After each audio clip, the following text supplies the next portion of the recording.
잠깐만요. 제가 해볼게요. 딱 5초면 돼요. 도화 호텔 정문이 순식간에 얼어붙었습니다. 앞코 터진 운동화를 신은 11살 소년이 경호원들을 뚫고 하반신 마비인 재벌 회장의 다리에 손을 댔으니까요.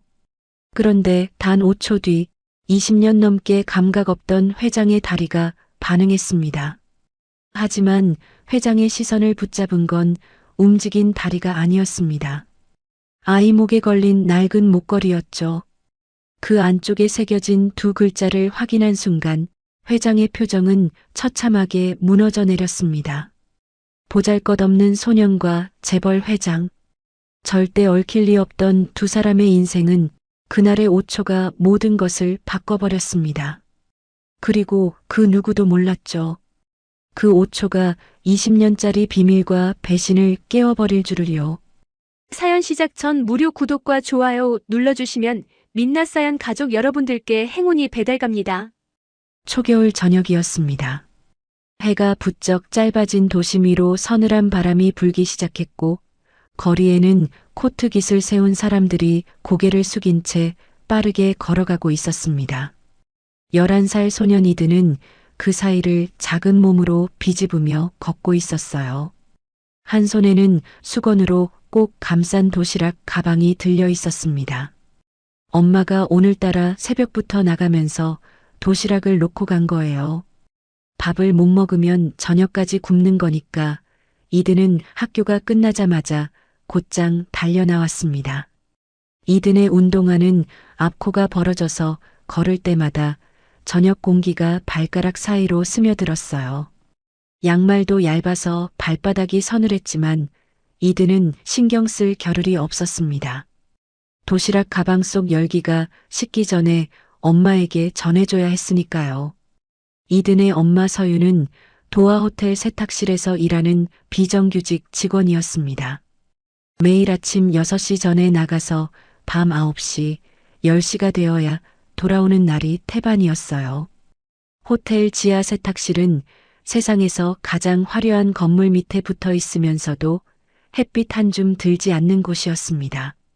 서유는 거기서 뜨거운 증기 사이를 오가며 수백 장의 시트와 타월을 분류하고 접고 다시 실어 나르는 일을 했어요.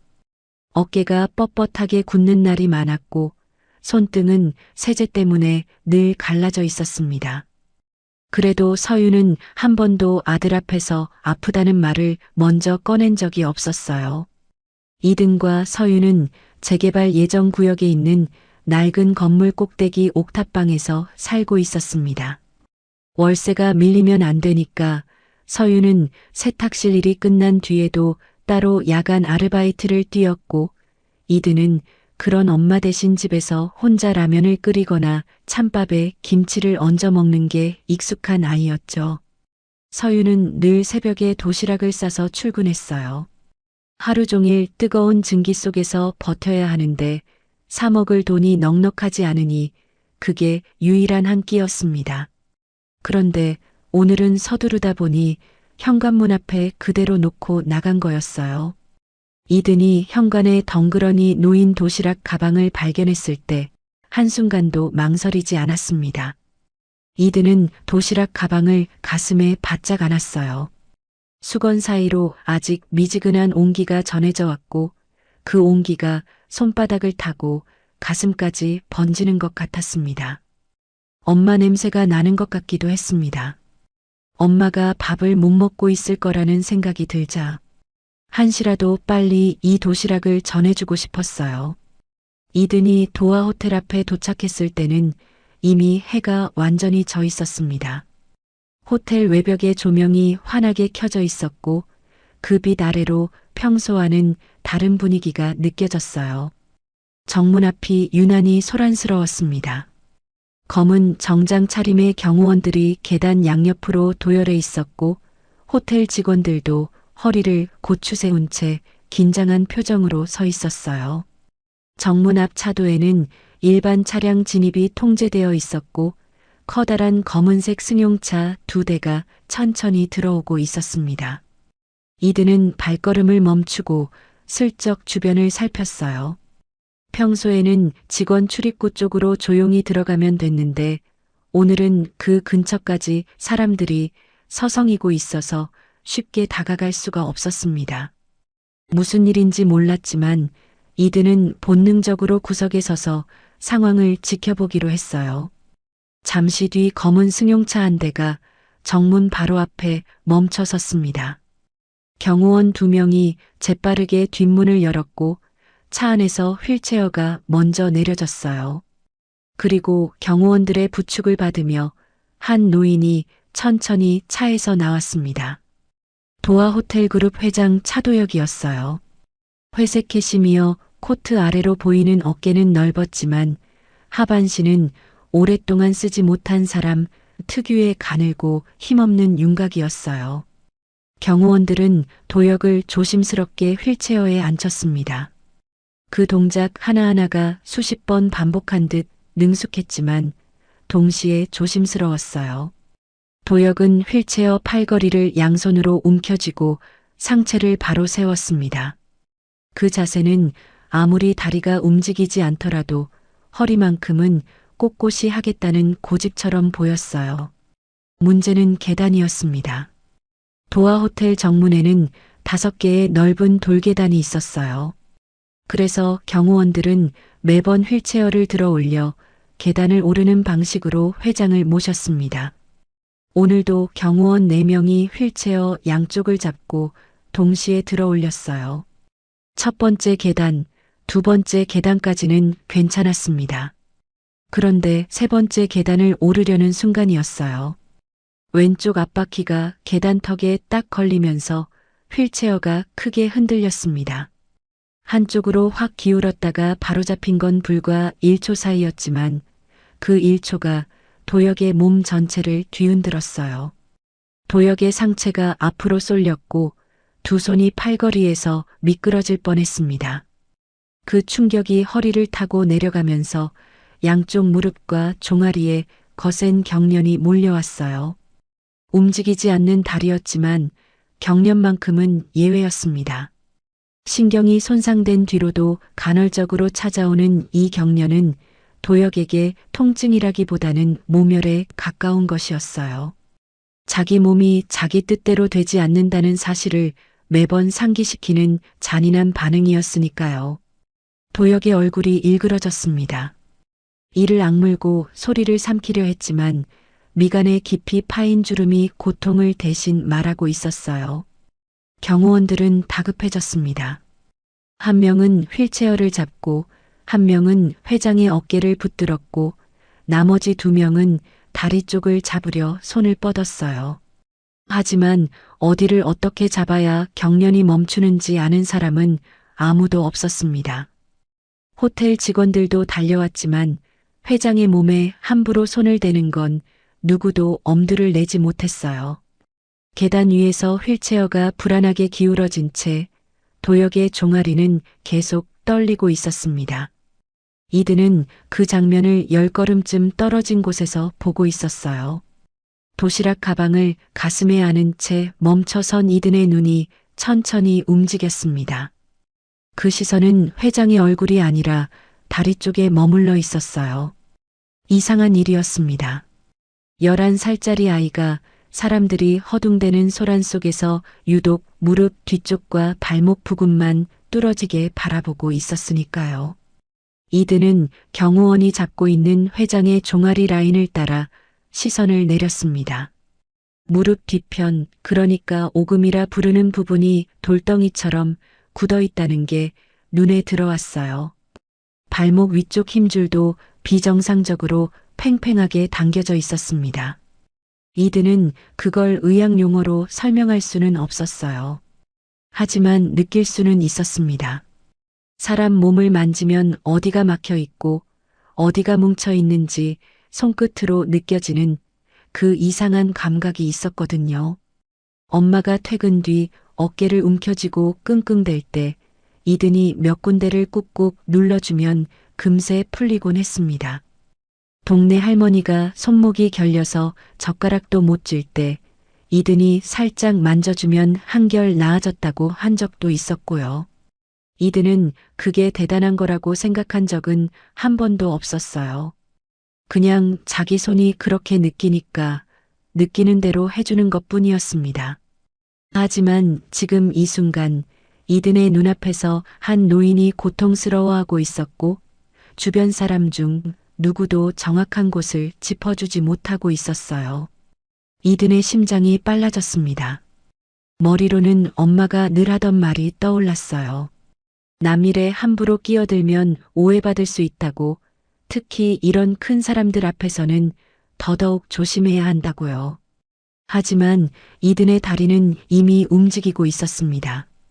도시락 가방을 옆구리에 끼우고 이든은 사람들 사이를 가로질러 계단 쪽으로 달려갔어요. 경호원 한 명이 이든을 보고 팔을 뻗어 막으려 했습니다.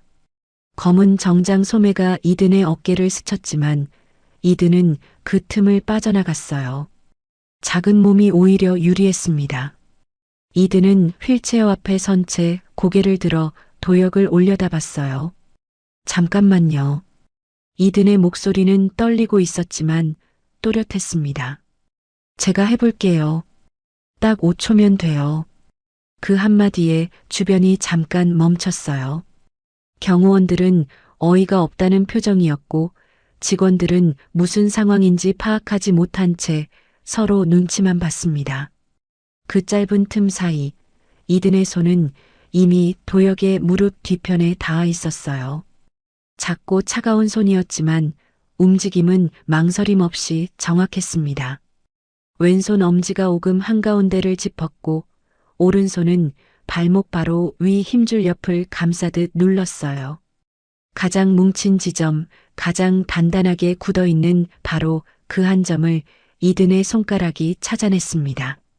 하나, 둘, 셋, 넷, 다섯, 5초였습니다.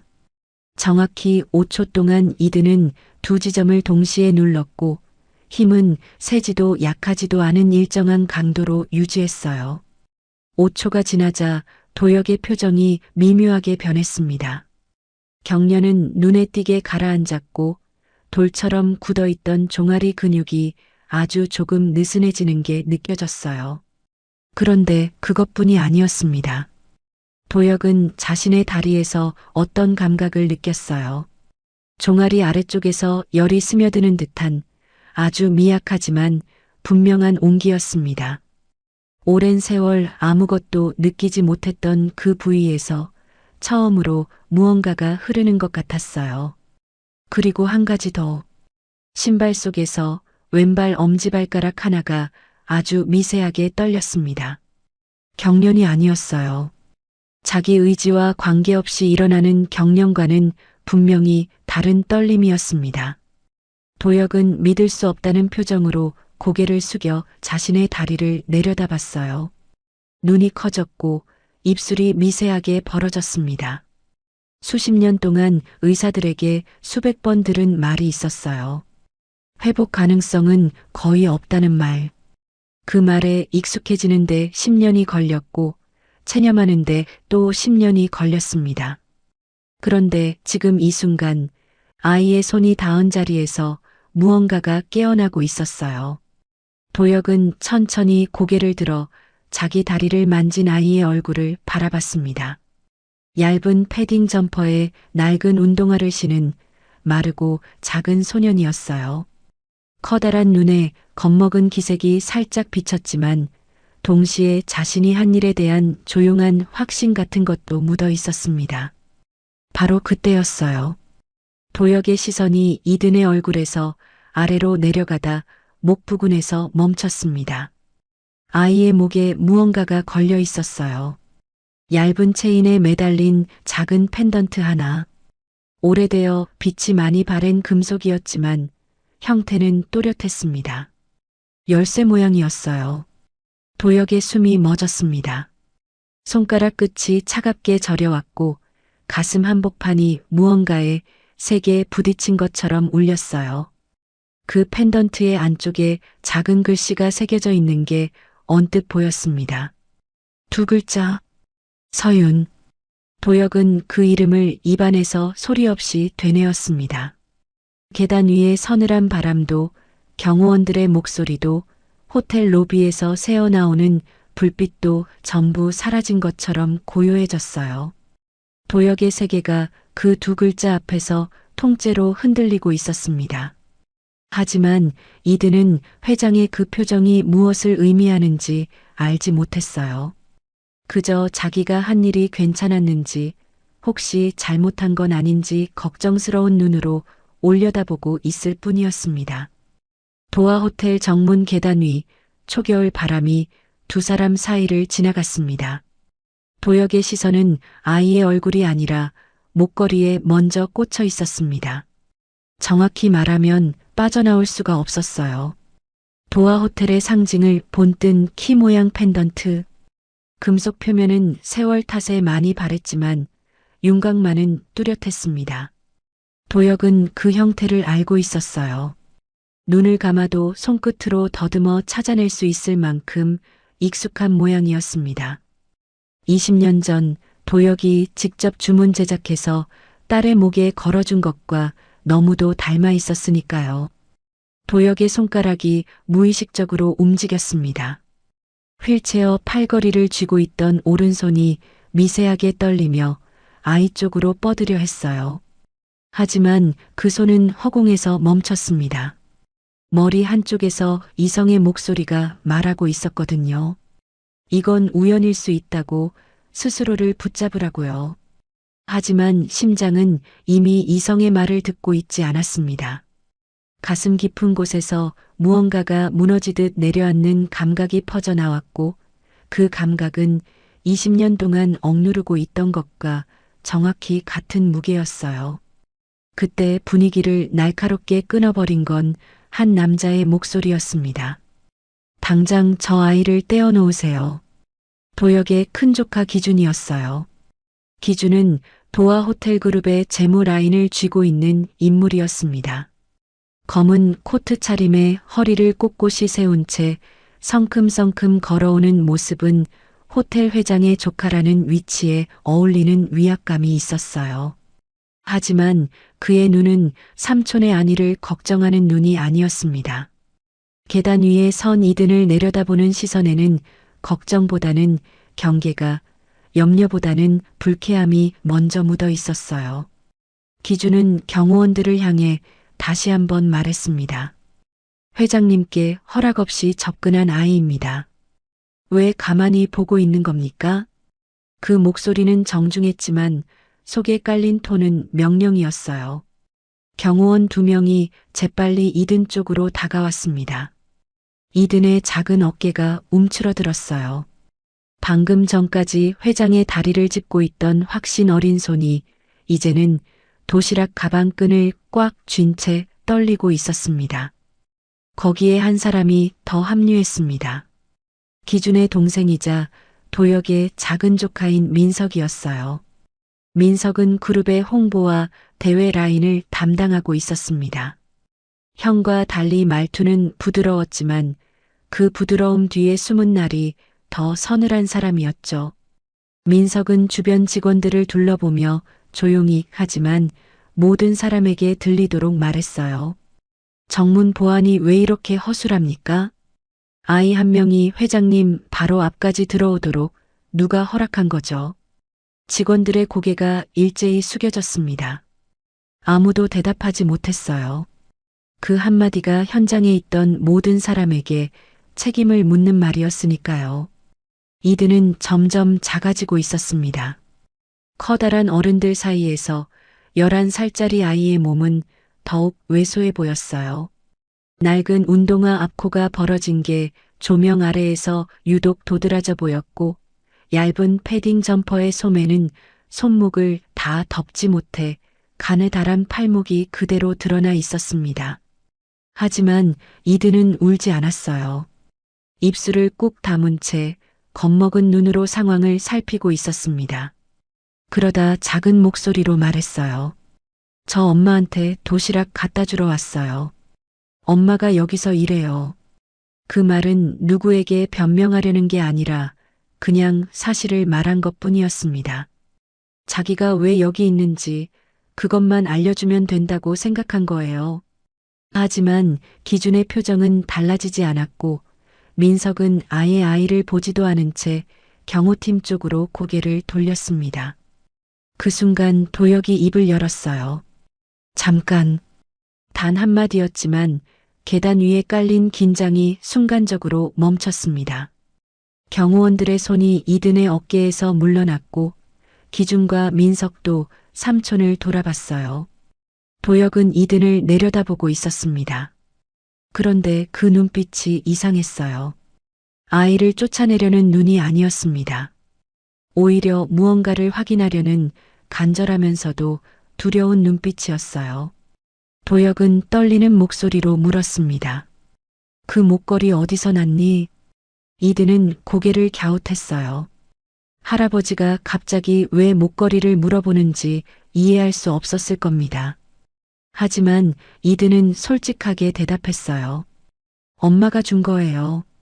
엄마가 제일 소중한 거라고 했어요. 도혁의 입술이 미세하게 떨렸습니다. 마치 다음 질문을 꺼내는데 온 힘을 쏟아야 하는 것처럼요. 엄마 이름이 뭐니? 강서윤이요. 그 세 글자가 초겨울 저녁 공기를 타고 도혁의 귀에 닿았습니다. 강서윤, 서윤. 도혁의 눈에 무언가가 차올랐어요. 눈물이라고 하기엔 아직 흐르지 않았고 감정이라고 하기엔 너무 복잡한 것이 눈 안쪽에서 소용돌이치고 있었습니다. 도혁의 두 눈이 그렇게까지 깊이 흔들리는 모습을 주변 사람들은 본 적이 없었어요. 기준이 먼저 움직였습니다. 삼촌의 변화를 눈치챈 거였어요. 그는 자연스럽게 휠체어 뒤쪽으로 다가가며 경호원에게 눈짓을 보냈습니다. 회장님, 안으로 들어가시죠. 바람이 찹니다. 민석도 반대쪽에서 합류했어요. 행사 일정 마치시고 피곤하실 텐데 빨리 쉬셔야죠. 두 조카는 능숙하게 도혁을 감쌌습니다. 마치 삼촌을 보호하는 것처럼 보였지만 실은 삼촌과 아이 사이를 차단하는 배치였어요. 도혁은 휠체어가 정문 안쪽으로 밀려 들어가는 동안에도 고개를 돌려 이든을 바라봤습니다. 아이의 목에 걸린 목걸이가 로비 조명을 받아 마지막으로 한번 반짝였어요. 도혁은 그 빛에서 눈을 떼지 못했습니다. 로비를 지나 전용 엘리베이터 앞에 도착할 때까지 도혁은 한마디도 하지 않았어요. 기준이 먼저 엘리베이터 버튼을 눌렀고 민석은 비서실 직원에게 뭔가를 낮은 목소리로 지시하고 있었습니다. 엘리베이터 문이 열리고 휠체어가 안으로 들어가는 순간 도혁은 고개를 살짝 돌려 로비 쪽을 한 번 더 봤어요. 하지만 이든은 보이지 않았습니다. 아마 직원 출입구 쪽으로 돌아가 엄마를 찾으러 갔겠죠. 엘리베이터 문이 닫혔습니다. 밀폐된 공간 안에서 도혁은 두 손을 무릎 위에 올려놓은 채 고개를 숙이고 있었어요. 기준과 민석은 서로 눈을 마주쳤습니다. 짧은 눈빛이었지만 그 안에 오가는 의미는 짧지 않았어요. 삼촌이 저렇게 흔들리는 모습을 두 사람은 아주 오래간만에 본 거였습니다. 최고층에 도착한 뒤 도혁은 조카들의 인사를 짧게 받고 곧장 침실로 들어갔어요. 비서실장만 따라 들어오라고 했고 문이 닫힌 뒤에는 아무도 그 안에서 무슨 이야기가 오갔는지 알 수 없었습니다. 도혁은 비서실장을 마주보며 말했어요. 우리 호텔 직원 중에 강서윤이라는 사람이 있는지 확인해봐. 비서실장은 잠시 멈칫했지만 곧 고개를 끄덕였습니다. 도혁은 거기서 멈추지 않았어요. 그리고 20년 전 사고 당일 소지품 목록도 다시 한번 찾아봐. 비서실장은 20년 전이라는 단어가 의미하는 바를 알고 있었습니다. 하지만 아무것도 묻지 않았어요. 도혁 곁에서 오래 일한 사람답게 물어야 할 것과 물으면 안 되는 것의 경계를 정확히 알고 있었습니다. 비서실장이 나간 뒤 도혁은 침대 머리맡에 작은 서랍을 열었어요. 서랍 안에는 빛바랜 사진 한 장이 들어 있었습니다. 20대 초반의 젊은 여자가 환하게 웃고 있는 사진이었어요. 도혁이 가장 아끼는 사진이자 딸의 마지막 모습이 담긴 사진이었습니다.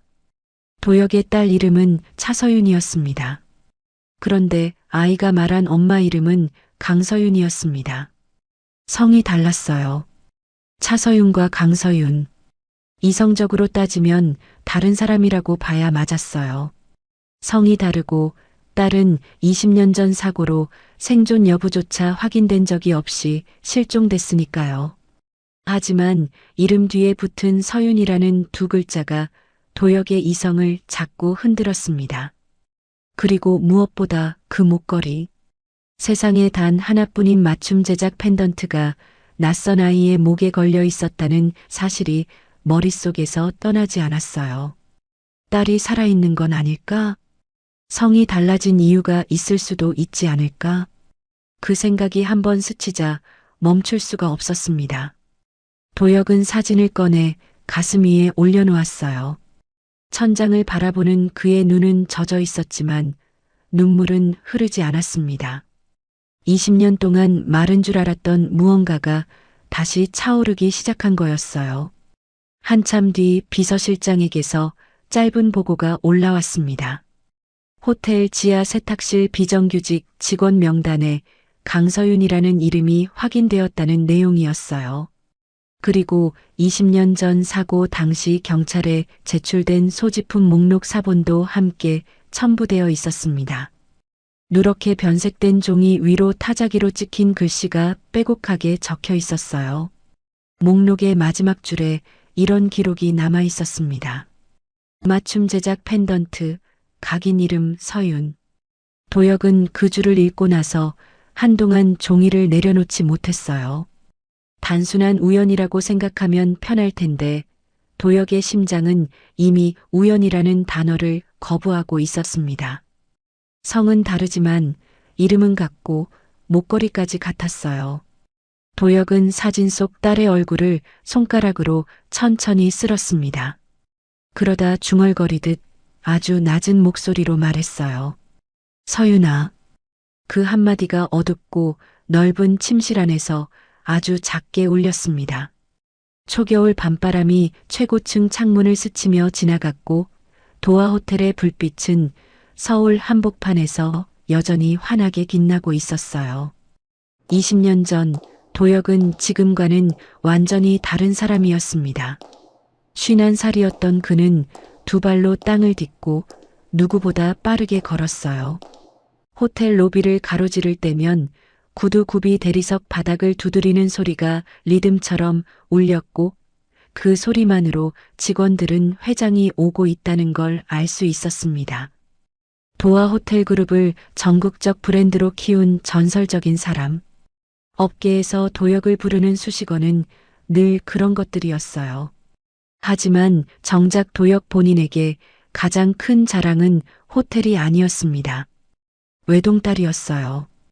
딸의 이름은 차서윤. 당시 24살이었던 서윤은 유학 대신 아버지 곁에 남는 쪽을 택한 딸이었습니다. 주변에서는 회장의 딸이면 해외에서 공부하고 돌아오는 게 자연스러운 수순이라고 했지만 서윤은 고개를 저었어요. 아버지가 평생 쌓아 올린 걸 가장 가까이에서 배우고 싶다고 했습니다. 도혁은 그 말을 들었을 때 아무렇지 않은 척했지만 사실 그날 밤 혼자 서재에 앉아 한참을 웃었어요. 딸이 자랑스러워서가 아니라 딸이 자기 곁에 있겠다고 한 그 한마디가 세상 무엇보다 기뻤던 겁니다. 서윤은 호텔 실무를 하나씩 배워나갔어요. 객실 관리부터 식음료 운영, 고객 응대까지 현장을 직접 돌았고 모르는 게 있으면 직원들에게 먼저 물었습니다. 회장의 딸이라는 타이틀을 내세우지 않았어요. 오히려 그 타이틀이 부담이 되지 않도록 누구보다 일찍 출근하고 누구보다 늦게 퇴근했습니다. 도혁은 딸의 그런 모습을 볼 때마다 가슴 한쪽이 뜨거워지는 걸 느꼈어요. 두 사람은 단순한 부녀 사이를 넘어 서로를 가장 신뢰하는 동료 같은 관계였습니다. 업무 이야기를 하다 보면 어느새 밤이 깊어져 있었고, 그러다 서윤이 먼저 웃으며 아빠 이제 그만 주무세요 하면 도혁도 따라 웃으며 자리에서 일어나곤 했어요. 누군가 도혁에게 가장 행복한 순간이 언제냐고 물었다면 그는 아마 딸과 나란히 앉아 호텔 이야기를 하는 그 시간이라고 답했을 겁니다. 그날도 그런 밤 중 하나였어요. 지방에 새로 개관하는 호텔 행사를 마치고 두 사람은 함께 서울로 돌아오는 길이었습니다. 차 뒷좌석에 나란히 앉아 있었어요. 행사가 끝난 뒤라 둘 다 피곤했지만 서윤은 창밖을 바라보며 오늘 행사에서 개선할 점들을 조곤조곤 이야기하고 있었습니다. 도혁은 딸의 말을 들으며 고개를 끄덕이다가 문득 코트 안주머니에 손을 넣었어요. 손끝에 작은 상자가 닿았습니다. 며칠 전 직접 주문해서 받아둔 물건이었어요. 서윤아. 네, 아빠. 도혁은 상자를 꺼내 딸에게 건넸습니다. 서윤이 뚜껑을 열자 안에는 얇은 체인에 매달린 펜던트 하나가 들어 있었어요. 도화 호텔의 상징을 본뜬 열쇠 모양이었고 금속 표면은 은은하게 빛나고 있었습니다. 서윤이 펜던트를 뒤집자 안쪽에 작은 글씨가 새겨져 있는 게 보였어요. 서윤. 도혁은 딸의 목에 직접 목걸이를 걸어주며 말했어요. 내가 어디에 있든 이건 내가 누구인지 잊지 않게 해줄 거다. 서윤은 펜던트를 손가락으로 만지작거리며 웃었습니다. 아빠, 저 어디 안 가요. 늘 여기 있을 건데요. 도혁도 웃었어요. 그 웃음이 두 사람이 나눈 마지막 웃음이 될 줄은 그 순간에는 상상조차 할 수 없었습니다. 얼마 뒤였어요. 도로 위에서 갑작스러운 이상이 생겼습니다. 차량이 크게 흔들렸고 브레이크를 밟았지만 차는 멈추지 않았어요. 도혁이 기억하는 마지막 장면은 딸 쪽으로 손을 뻗는 자신의 팔이었습니다. 그 뒤로는 전부 어둠이었어요. 도혁이 다시 눈을 떴을 때 그는 병원 중환자실 침대 위에 누워 있었습니다. 천장에 형광등이 눈을 찔렀고 온몸의 관과 선이 연결되어 있었어요. 긴 수술을 거쳐 겨우 목숨을 건진 상태였습니다. 하지만 허리 아래로는 아무것도 느껴지지 않았어요. 의사는 신경이 크게 손상되었다고 설명했고 하반신 기능을 다시 회복하기는 어려울 거라고 했습니다.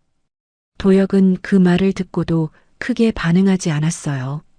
그에게는 자기 다리보다 훨씬 더 급한 게 있었으니까요. 서윤이 어딨어? 그것이 도혁이 깨어나서 가장 먼저 한 말이었습니다. 하지만 돌아오는 대답은 없었어요.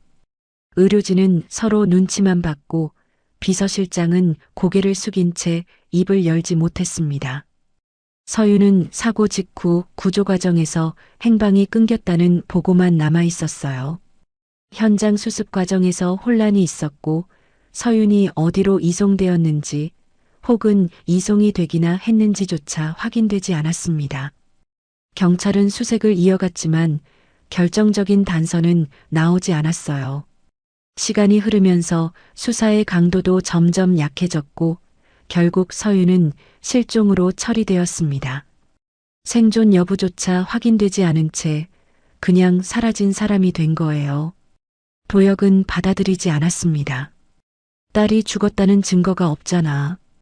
그는 수없이 그 말을 반복했어요. 병실에서, 재활실에서, 이사회에서 누구 앞에서든 같은 말을 했습니다. 하지만 시간이 지날수록 그의 말에 동의하는 사람은 줄어들었어요. 주변 사람들은 조심스럽게 도혁에게 현실을 받아들이라고 했고 어떤 사람들은 대놓고 장례 절차를 논의해야 하지 않겠느냐고 말하기도 했습니다. 도혁은 그때마다 입을 다물었어요. 화를 내는 것도 아니고 슬퍼하는 것도 아니고 그냥 아무 말 없이 상대방을 바라봤습니다. 그 눈빛이 얼마나 깊고 어두웠는지 한 번 마주친 사람은 두 번 다시 그 이야기를 꺼내지 못했어요. 사고 이후 그룹 안에서도 변화가 시작되었습니다.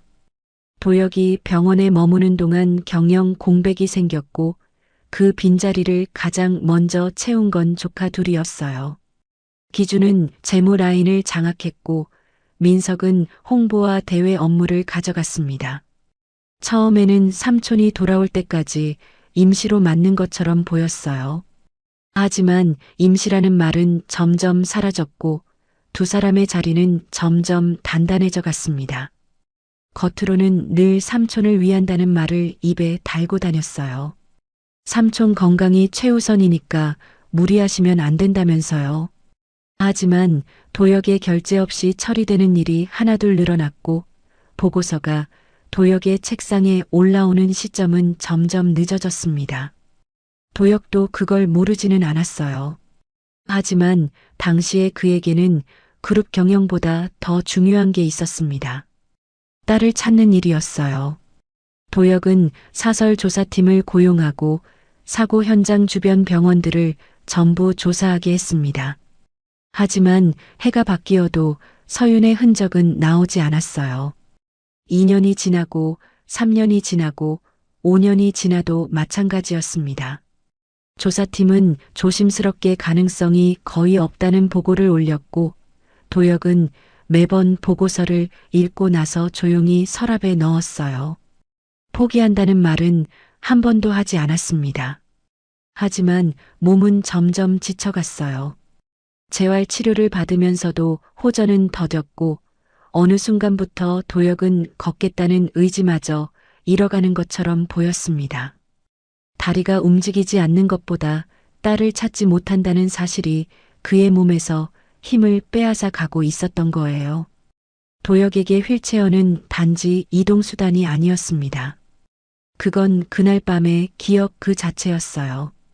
딸을 지키지 못한 순간이 바퀴에 실려 매일 함께 굴러가고 있는 것 같았습니다. 해마다 사고가 난 날이 돌아오면 도혁은 최고층 스위트룸에 틀어박혔어요. 아무도 들이지 않았고 전화도 받지 않았습니다. 그 방 안에서 도혁이 하는 일은 딱 하나였어요. 서랍에서 딸의 물건을 하나씩 꺼내 만져보는 것. 서윤이 쓰던 수첩, 즐겨 읽던 책, 업무 노트, 그리고 사고 전 마지막으로 찍은 사진. 도혁은 그 물건들을 무릎 위에 올려놓고 몇 시간이고 가만히 앉아 있었습니다. 누군가 보았다면 그게 얼마나 무거운 시간인지 느꼈을 거예요. 물건은 가벼웠지만 그 위에 얹힌 기억의 무게는 가늠할 수 없는 것이었으니까요. 도혁은 그 시간 속에서 늘 같은 생각을 했습니다. 다시 걸을 수 있다면 가장 먼저 뭘 하겠냐고 누군가 묻는다면 대답은 20년 동안 한 번도 바뀐 적이 없었어요. 딸을 찾으러 가겠다는 것. 하지만 그 말을 입 밖으로 꺼낸 적은 단 한 번도 없었습니다. 그렇게 20년이 흘렀어요. 도혁은 51살에서 71살이 되었고 성한 다리를 가진 사람에서 휠체어 없이는 한 발짝도 움직일 수 없는 사람이 되었습니다. 그리고 바로 어젯밤 호텔 정문 계단에서 낯선 아이의 손이 자기 다리를 짚는 순간 무언가가 깨어났어요. 발가락 끝에서 느껴진 그 미세한 떨림이 20년 동안 멈춰있던 도혁의 시간을 다시 흔들기 시작했습니다. 사고가 난 그날 밤 서윤은 죽지 않았습니다. 하지만 살아있다고 말하기에도 애매한 상태였어요. 의식은 없었고 온몸에 크고 작은 상처가 있었고 머리를 심하게 부딪힌 탓에 뇌에 큰 충격이 가해진 상태였습니다. 사고 현장은 혼란 그 자체였어요. 그런데 이상한 일이 있었습니다. 서윤은 아버지와 같은 병원이 아닌 전혀 다른 곳으로 이송되었어요. 누구의 판단이었는지 왜 그렇게 되었는지는 기록에 남아있지 않았습니다. 도혁은 대형 병원 중환자실로 옮겨졌지만 서윤이 실려간 곳은 사고 현장에서 가장 가까운 작은 지역 병원이었어요. 응급처치가 이루어졌지만 그 병원에서는 서윤이 누구인지 알 수 없었습니다. 지갑도 없었고 신분증도 없었고 휴대전화도 사고 충격으로 유실된 상태였어요. 서윤의 몸에 남아있던 유일한 물건은 목에 걸린 목걸이 하나뿐이었습니다. 얇은 체인에 매달린 열쇠 모양 펜던트. 안쪽에는 두 글자가 새겨져 있었어요. 서윤. 이름만 있었습니다. 성은 어디에도 없었어요. 며칠이 지나도 서윤은 의식을 되찾지 못했습니다. 병원은 작았고 중환자를 오래 두기 어려운 형편이었어요. 신원 미상의 여성 환자라는 기록만 남긴 채 서윤은 회복실 한쪽 침대에 누워 있었습니다. 그때 한 사람이 나타났어요.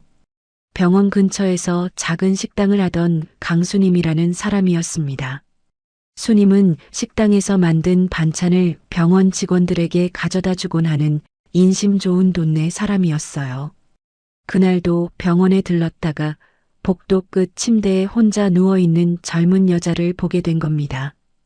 보호자도 없고 이름도 모르는 환자라는 말을 듣자 수님은 발길을 돌리지 못했어요.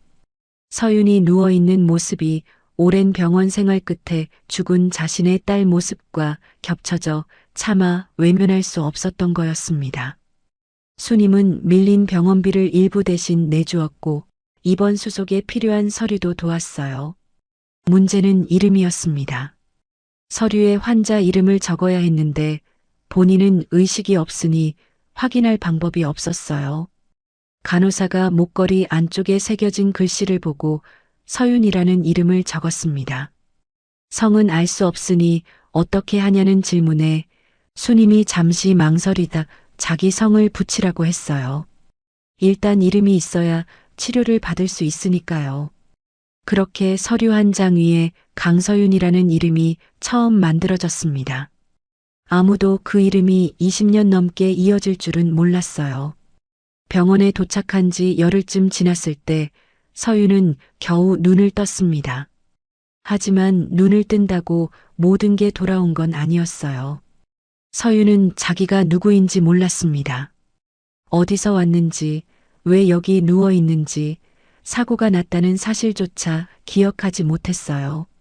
이름을 물으면 멍하니 천장만 바라봤고 가족이 있느냐는 질문에는 고개를 천천히 저었습니다. 의사는 사고 충격으로 인한 기억상실이라고 했어요. 언제 돌아올지 알 수 없고 어쩌면 영영 돌아오지 않을 수도 있다고 했습니다. 서윤은 침대 위에서 목걸이를 만지작거렸어요. 펜던트 안쪽에 서윤이라는 글씨를 손가락 끝으로 더듬으며 한참을 들여다봤습니다. 간호사가 그게 당신 이름이라고 알려주자 서윤은 고개를 살짝 끄덕였어요. 하지만 그 표정에는 확신이 없었습니다. 익숙한 것 같으면서도 낯선, 내 것 같으면서도 내 것이 아닌 것 같은 그런 이상한 감각이 얼굴에 그대로 드러나 있었어요. 서윤은 나중에 혼자 중얼거린 적이 있었습니다. 이 이름이 내 이름 같은데 어딘가 하나가 빠진 것 같아요. 하지만 빠진 게 뭔지는 끝내 떠올리지 못했어요. 퇴원 뒤에도 서윤에게는 돌아갈 곳이 없었습니다. 기억이 없으니 집이 어딘지 알 수 없었고 찾아오는 가족도 없었어요. 그래서 수님이 한동안 식당 뒤쪽 작은 방에 서윤을 머물게 해주었습니다. 서윤은 몸이 회복되는 대로 식당 설거지와 청소를 도우며 신세를 갚으려 했어요. 수님은 괜찮다고 했지만 서윤은 가만히 있지 못하는 성격이었습니다. 아무것도 기억나지 않는 상황에서도 몸이 움직일 수 있으면 일을 해야 한다는 본능 같은 게 남아 있었어요. 하지만 그렇게 몇 달이 지나도 서윤의 기억은 돌아오지 않았습니다. 과거가 없는 사람으로서 새 삶을 시작해야 했죠. 하지만 새 삶이라는 말이 무색할 만큼 현실은 거칠었어요. 학력도 경력도 증명할 수 없는 사람에게 세상은 친절하지 않았습니다. 서윤은 할 수 있는 일이면 가리지 않았어요. 식당 설거지, 건물 청소, 공장 포장 라인, 새벽 배송 분류. 하루에 두세 가지 일을 겹쳐서 뛰는 날도 많았습니다. 손은 거칠어졌고 허리는 자주 아팠고 밤이면 이유 모를 두통에 시달렸어요. 그래도 서윤은 멈추지 않았습니다. 멈추면 생각이 밀려올 것 같았거든요. 자기가 누구인지 모른다는 사실, 누군가 자기를 찾고 있을 수도 있다는 가능성, 혹은 아무도 찾지 않고 있을지 모른다는 두려움. 그런 것들이 밤마다 이불 속에서 서윤의 가슴을 짓눌렀습니다. 그러다 서윤에게 아이가 생겼습니다. 아들이었어요. 서윤은 아이를 안아든 순간 처음으로 확실한 감정을 느꼈습니다. 기억이 돌아온 건 아니었어요. 하지만 이 아이만큼은 무슨 일이 있어도 지켜야 한다는 확신이 온몸을 타고 흘렀습니다. 과거를 모르는 자신에게도 미래가 생긴 거였어요. 서윤은 아이에게 이든이라는 이름을 붙였습니다. 이 아이가 자기 삶에 얻은 은혜라는 뜻을 담았어요. 이든이 자라면서 서윤은 목걸이를 아이에게 보여준 적이 있었습니다. 이건 엄마가 원래 누구였는지 알려줄지도 모르는 물건이야. 서윤은 그렇게 말하면서도 그 물건이 정확히 어디서 온 건지 자기도 몰랐어요. 다만 이것만은 절대 잃어버리면 안 된다는 감각이 손끝에 남아 있었습니다. 마치 이 목걸이가 자기 존재의 마지막 증거인 것처럼요. 생계를 위해 이 일 저 일을 전전하던 서윤이 결국 자리를 잡은 곳은 도화호텔 세탁실이었습니다. 비정규직 계약이었지만 서윤에게는 그것만으로도 다행이었어요. 매달 월급이 들어오는 곳이 있다는 것, 그것만으로 이든의 다음 달이 보장되는 거였으니까요. 서윤은 도화호텔이 자신의 과거와 어떤 관계가 있는지 전혀 알지 못했습니다. 하지만 이상한 점이 있었어요. 호텔 로비를 지날 때마다 설명할 수 없는 낯익음이 스쳐 지나갔습니다. 대리석 바닥의 문이, 로비에 깔리는 은은한 음악, 엘리베이터 문이 열리고 닫히는 소리. 그런 것들이 처음 보는 것 같으면서도 이미 수백 번 본 것 같은 느낌을 주었어요. 한 번은 최고층으로 올라가는 엘리베이터 앞을 지나치다가 갑자기 발이 멈춘 적이 있었습니다. 가슴 한쪽이 쇳덩이에 눌린 듯 묵직해지더니 눈앞에 아무 이미지도 떠오르지 않는데 눈물이 차올랐어요. 서윤은 고개를 숙이고 빠르게 그 자리를 벗어났습니다. 그리고 세탁실로 돌아가 뜨거운 증기 사이에 서서 한참을 가만히 있었어요. 이게 뭐지? 왜 자꾸 이러는 거지? 아무리 생각해도 답은 나오지 않았습니다. 기억은 돌아오지 않았고 느낌만 유령처럼 떠돌았어요. 그렇게 서윤은 세상 누구도 모르게, 자기조차 모르게 원래 자기가 있어야 할 곳의 밑바닥에서 매일을 버텨내고 있었습니다. 차서윤이라는 이름은 20년 전 어둠 속에 묻혔고 강서윤이라는 이름만이 하루하루를 이어가고 있었어요. 정문 사건이 있고 난 다음 날 아침이었습니다. 도혁은 평소보다 일찍 비서실장을 불렀어요. 전날 밤 지시한 강서윤에 대한 조사 결과를 기다리고 있었던 겁니다. 비서실장이 가져온 보고서는 얇았어요. A4 용지 2장 분량의 간단한 인사 기록이었습니다. 도혁은 첫 장을 펼치자마자 오른쪽 상단에 붙어 있는 증명사진에 시선이 멈췄어요. 사진 속 여자는 44의 나이답게 얼굴에 세월의 흔적이 있었습니다. 피부는 거칠었고 눈가에는 잔주름이 잡혀 있었어요. 하지만 도혁의 눈에 들어온 건 주름이 아니었습니다. 눈매였어요. 살짝 올라간 눈꼬리, 눈 아래 약간 도톰한 살, 그리고 정면을 바라보는 시선의 각도. 도혁은 한동안 그 사진에서 눈을 떼지 못했습니다. 비서실장이 조심스럽게 물었어요. 회장님, 괜찮으십니까? 도혁은 대답 대신 사진을 손가락으로 천천히 짚었습니다. 그러다 낮은 목소리로 말했어요. 이 사람 근무 기록, 출퇴근 시간, 담당 업무 전부 다시 정리해서 올려. 비서실장은 고개를 숙이며 대답했습니다. 알겠습니다. 비공개로 진행하겠습니다. 그래. 아무한테도 말하지 마. 도혁의 목소리는 낮았지만 단호했어요.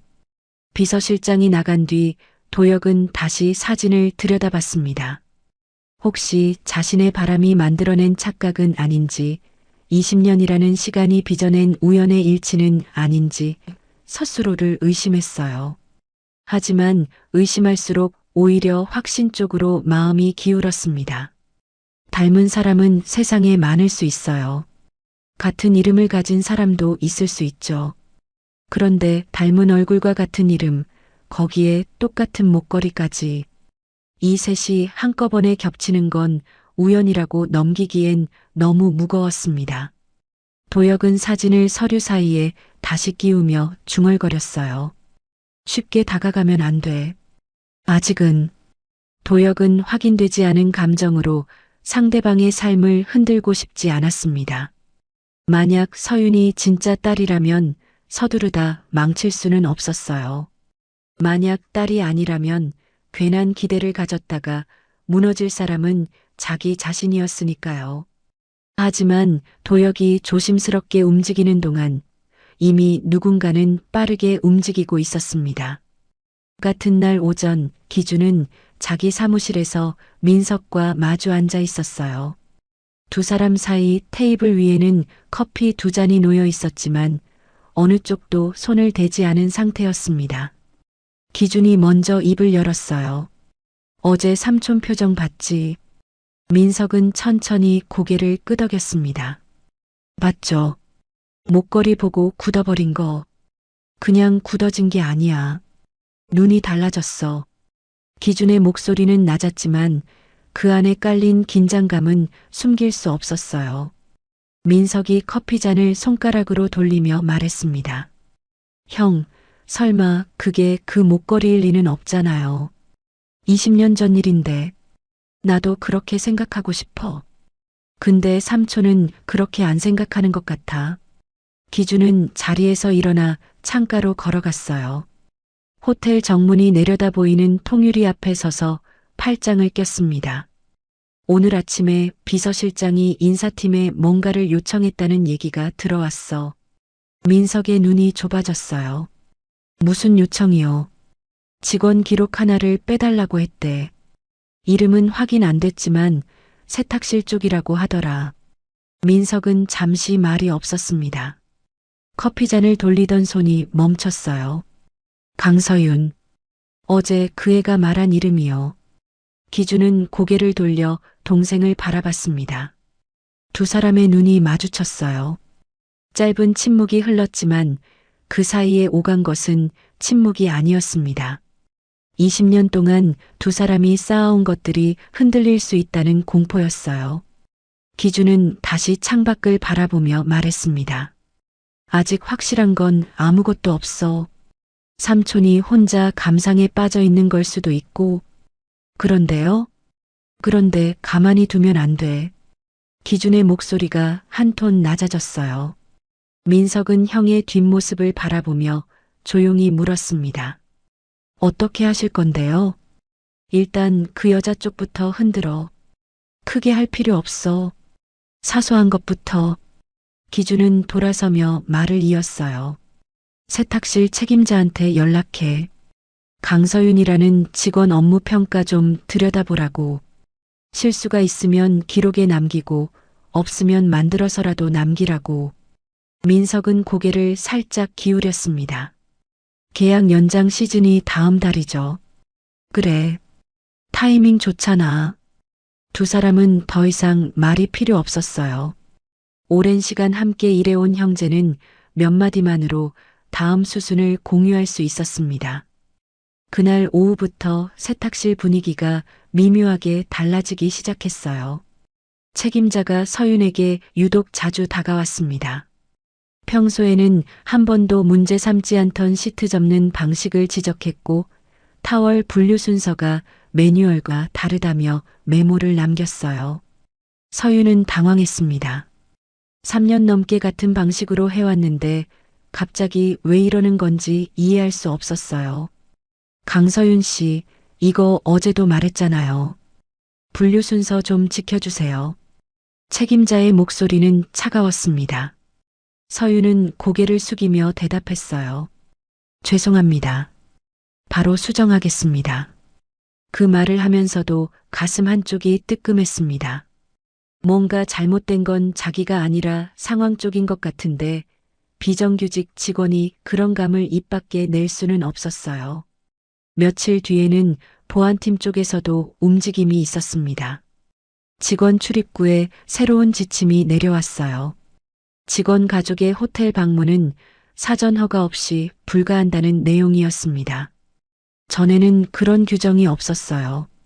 아이가 도시락을 가져다 주거나 가족이 잠깐 얼굴을 비치는 정도는 암묵적으로 허용되던 일이었습니다. 하지만 이제는 안 된다는 거였어요. 민석이 직접 보안팀장에게 전달한 지침이었습니다. 민석은 겉으로는 차분하게 말했어요. 직원 가족이 VIP 동선에 나타나는 건 곤란하지 않겠습니까? 보안 차원에서 정리하는 겁니다. 누가 들어도 합리적인 말이었습니다. 하지만 그 합리적인 말 뒤에 숨은 진짜 이유를 아는 사람은 기준과 민석 둘뿐이었어요. 서윤은 갑자기 싸늘해진 분위기에 이유를 몰라 당황했습니다. 어제까지 괜찮던 일이 오늘부터 안 된다는 게 이해가 되지 않았어요. 동료 직원에게 슬쩍 물어봤지만 돌아오는 대답은 한결같았습니다. 나도 잘 모르겠어. 위에서 내려온 거라 그러는 것 같은데. 서윤은 더 이상 묻지 않았어요. 비정규직이 위에서 내려온 일에 이의를 달 수는 없었으니까요. 퇴근 뒤 옥탑방에 돌아온 서윤은 이든에게 조심스럽게 말했습니다. 이든아, 당분간은 호텔에 오지 마. 이든은 엄마의 얼굴을 올려다봤어요. 왜요? 제가 뭐 잘못했어요? 아니, 내가 잘못한 건 아닌데 규정이 바뀌었대. 가족은 허가 없이 못 들어간다고. 이든은 고개를 끄덕였지만 눈에는 불안이 어려 있었어요. 혹시 며칠 전 정문에서 회장 앞으로 달려간 일 때문에 엄마가 곤란해진 건 아닌지 그 생각이 자꾸 머릿속을 맴돌았습니다. 엄마, 나 때문에 뭐 안 좋은 일 생긴 거 아니지? 서윤은 아들의 머리를 쓸어넘기며 웃었어요. 무슨 소리야? 아무 일도 아니야. 하지만 서윤의 웃음은 입가에만 머물렀고 눈은 웃지 않았습니다. 이든은 그걸 놓치지 않았어요. 엄마의 표정을 읽는 데는 누구보다 빠른 아이였으니까요. 그날 밤 이든은 이불 속에서 오래 뒤척였습니다. 정문 계단에서 할아버지의 다리를 짚던 순간이 자꾸 떠올랐어요. 그 순간만큼은 분명히 옳은 일이라고 느꼈는데 그 뒤로 엄마의 얼굴이 조금씩 어두워지고 있었습니다.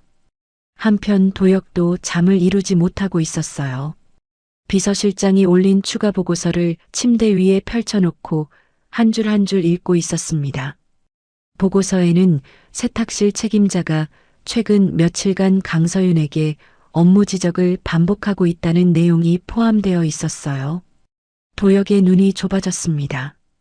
3년 넘게 별다른 문제 없이 일해온 직원에게 갑자기 사소한 지적이 쌓이기 시작한다.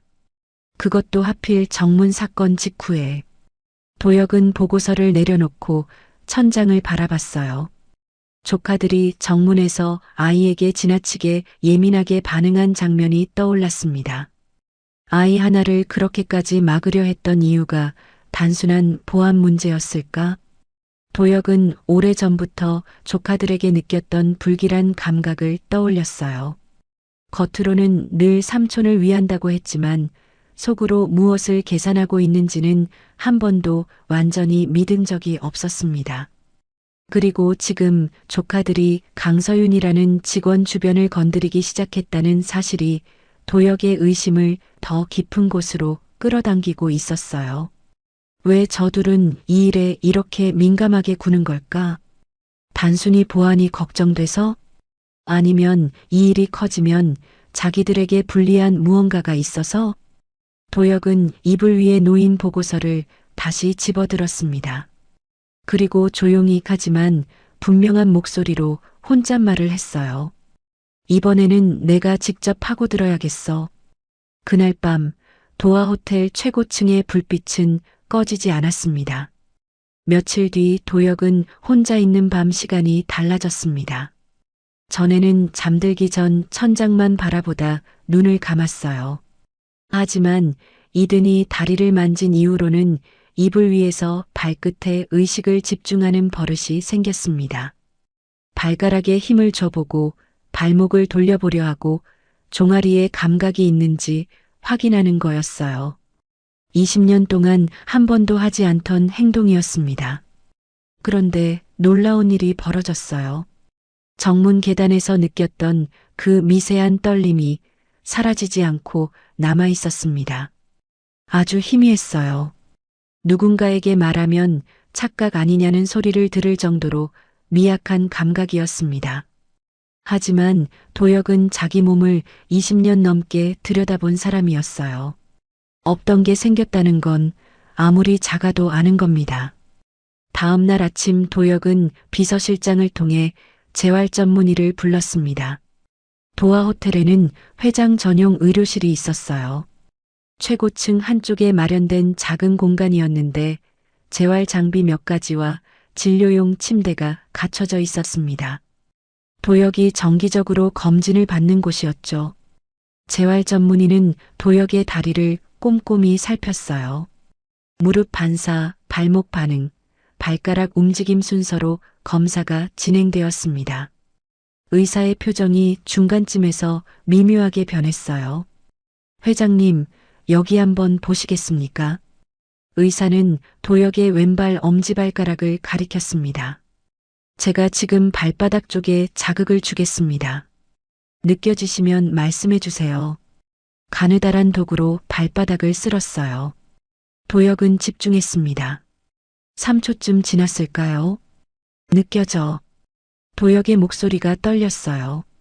뭔가 지나가는 느낌이 있어. 아주 약하지만. 의사는 같은 검사를 3번 더 반복했습니다. 결과는 매번 같았어요. 미세하지만 분명한 신경 반응이 관찰되었습니다. 의사는 고개를 살짝 갸웃하며 말했어요.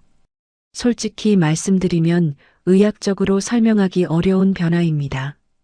20년간 반응이 없던 부위에서 갑자기 신호가 잡힌다는 건 극히 이례적인 경우예요. 그래서 어떻다는 거야? 좋은 건가 아닌 건가? 도혁의 목소리에 조급함이 묻어 있었습니다.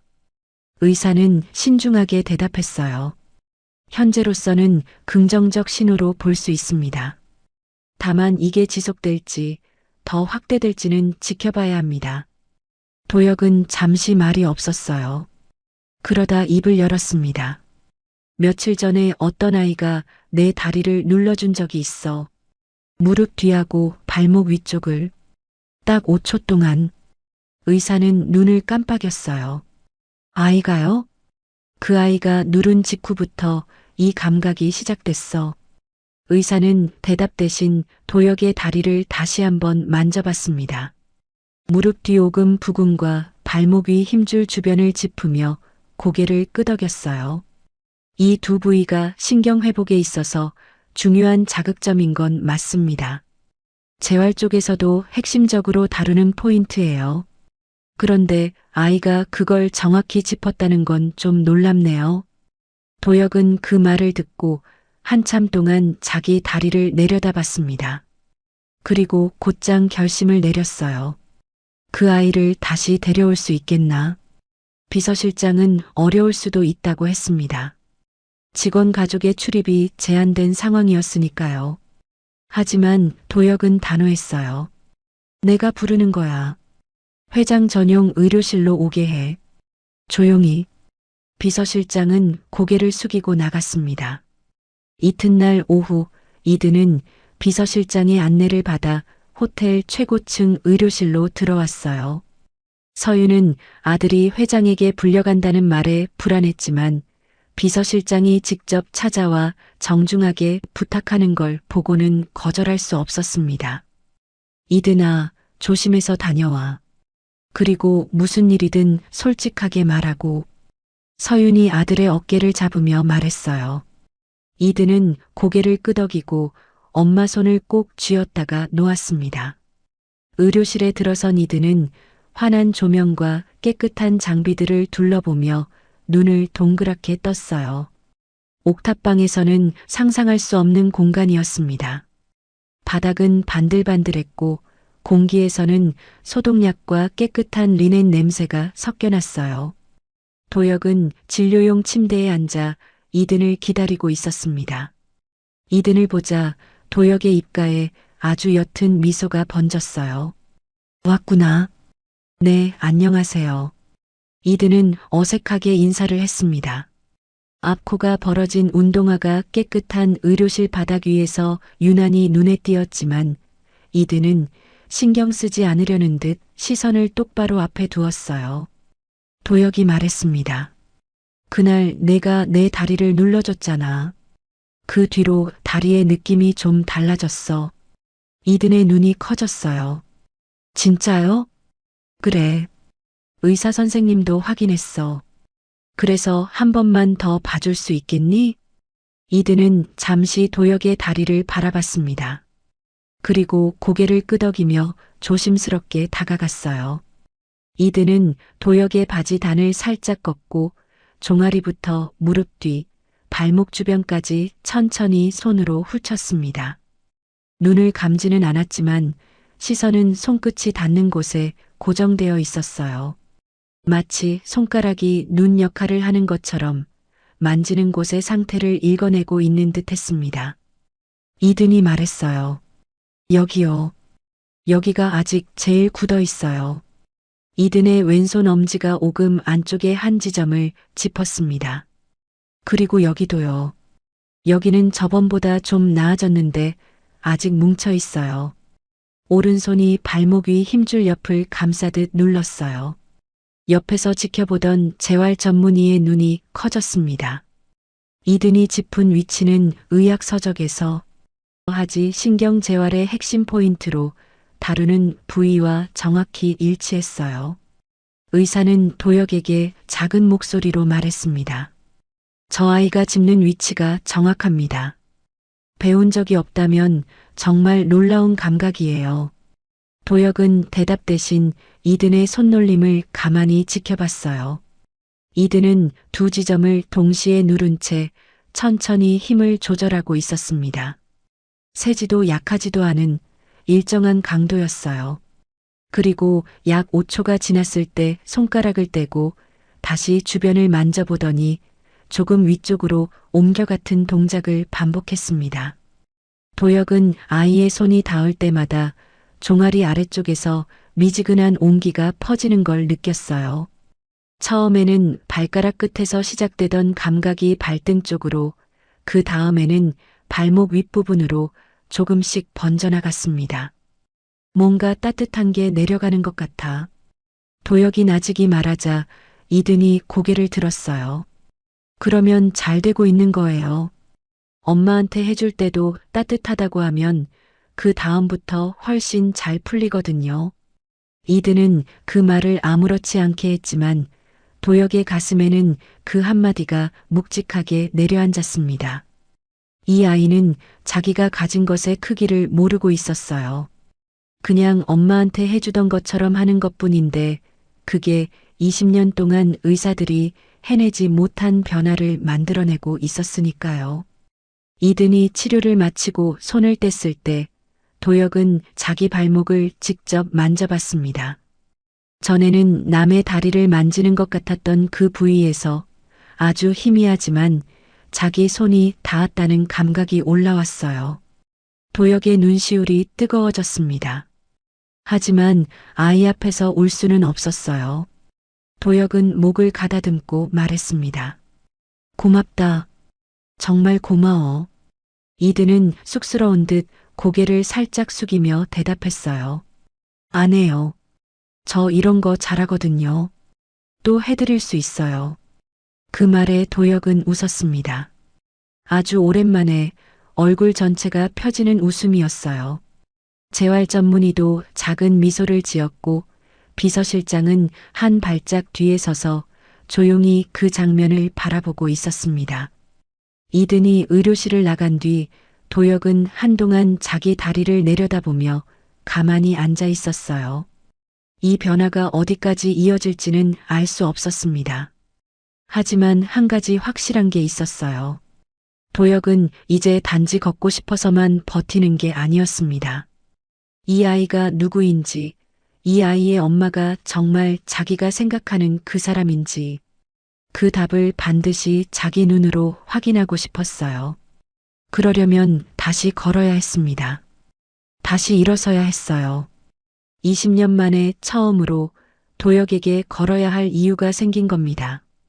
이든이 의료실을 찾아온 날이 세 번째가 되던 때였습니다. 그날도 이든은 도혁의 다리를 찬찬히 만지며 뭉친 부위를 풀어주고 있었어요. 도혁은 이든의 손길에 익숙해지고 있었지만 시선만큼은 늘 같은 곳에 머물러 있었습니다. 아이의 목에 걸린 목걸이였어요. 이든이 몸을 숙여 다리를 짚을 때마다 펜던트가 앞으로 흔들렸고 빛을 받으면 안쪽의 각인이 언뜻 비쳤습니다. 도혁은 그 각인을 더 가까이에서 확인하고 싶었어요. 하지만 아이에게 목걸이를 벗어달라고 하는 건 자연스럽지 않았습니다. 서두르면 안 된다고 스스로를 다잡고 있었지만 마음은 자꾸 앞서갔어요. 그런데 그날 기회가 왔습니다. 이든이 치료를 마친 뒤 의료실 한쪽에 있는 세면대에서 손을 씻으려고 했어요. 소매가 젖을까봐 패딩 점퍼를 벗었고 그 아래 입고 있던 얇은 티셔츠 목이 걸리적거리자 목걸이도 함께 빼서 옆 테이블 위에 올려놓았습니다. 도혁의 심장이 뛰었어요. 휠체어를 천천히 테이블 쪽으로 밀었습니다. 떨리는 손으로 펜던트를 집어 올렸어요. 금속은 차가웠지만 도혁의 손바닥에서는 열이 났습니다. 펜던트를 뒤집자 안쪽이 보였어요. 서윤. 두 글자가 선명하게 새겨져 있었습니다. 글씨체, 글자 간격, 각인 위치. 도혁은 이것들을 하나하나 확인하며 숨을 멈췄어요. 20년 전 자신이 주문할 때 지정했던 서체와 동일했습니다.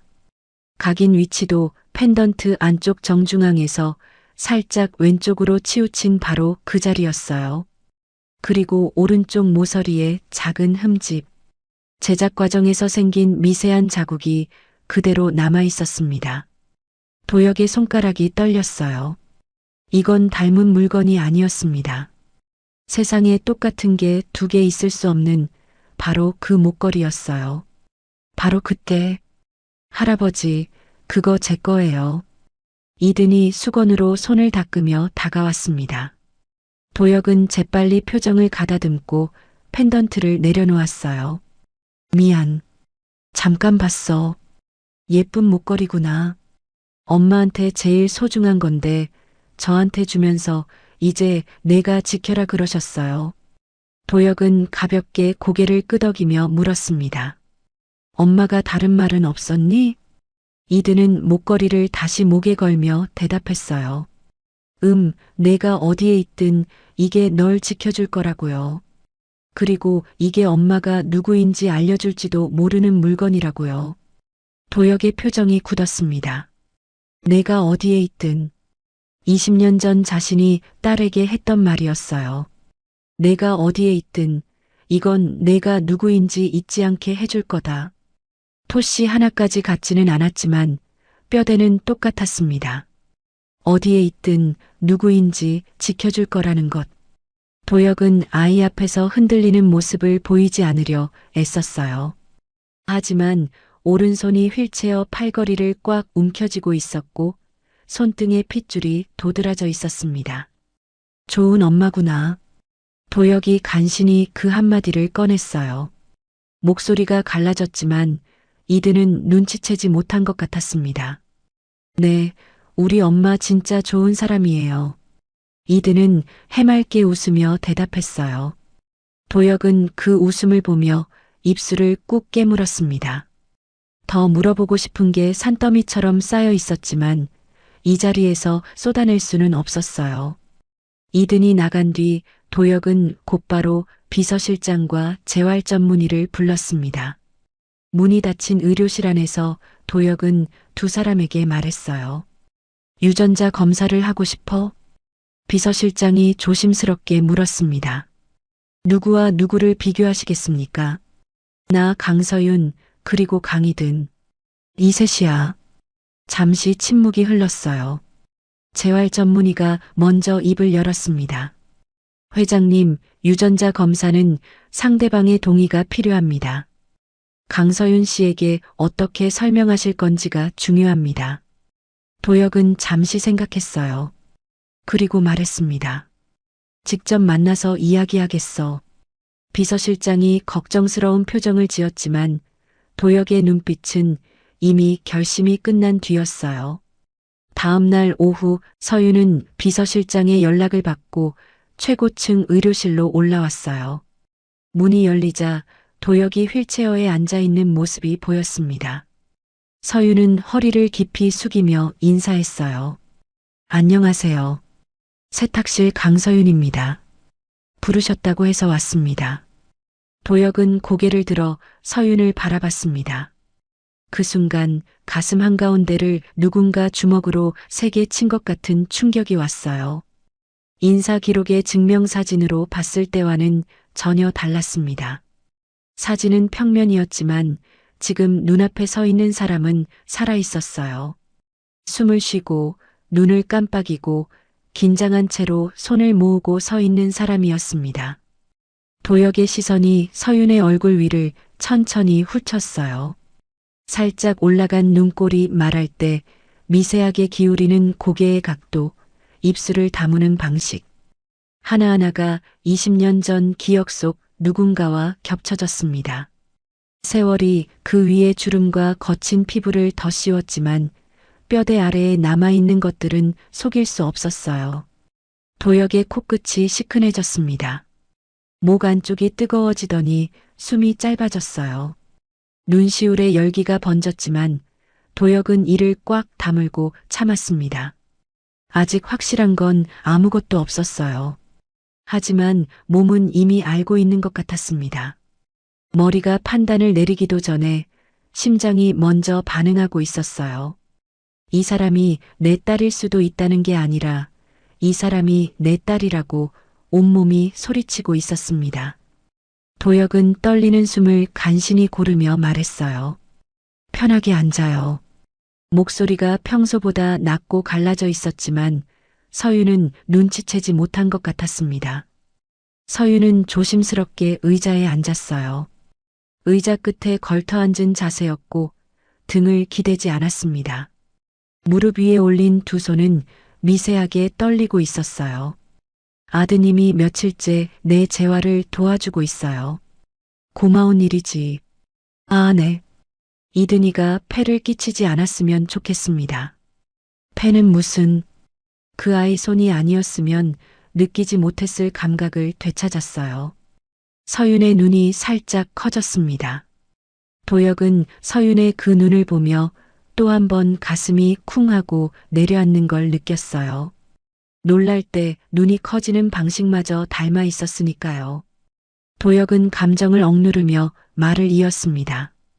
그래서 부탁이 하나 있어요. 의료적으로 기록을 남기려면 관련된 사람들의 건강 정보가 필요하거든. 간단한 검사를 하나 하고 싶은데 당신과 아드님도 참여해 줄 수 있겠어요? 도혁은 유전자 검사라는 말을 직접 꺼내지 않았어요. 건강검진의 일환처럼 자연스럽게 이야기했습니다. 서윤은 잠시 망설였어요. 낯선 상황이었고 왜 세탁실 직원에게 이런 부탁을 하는 건지 의아했을 겁니다.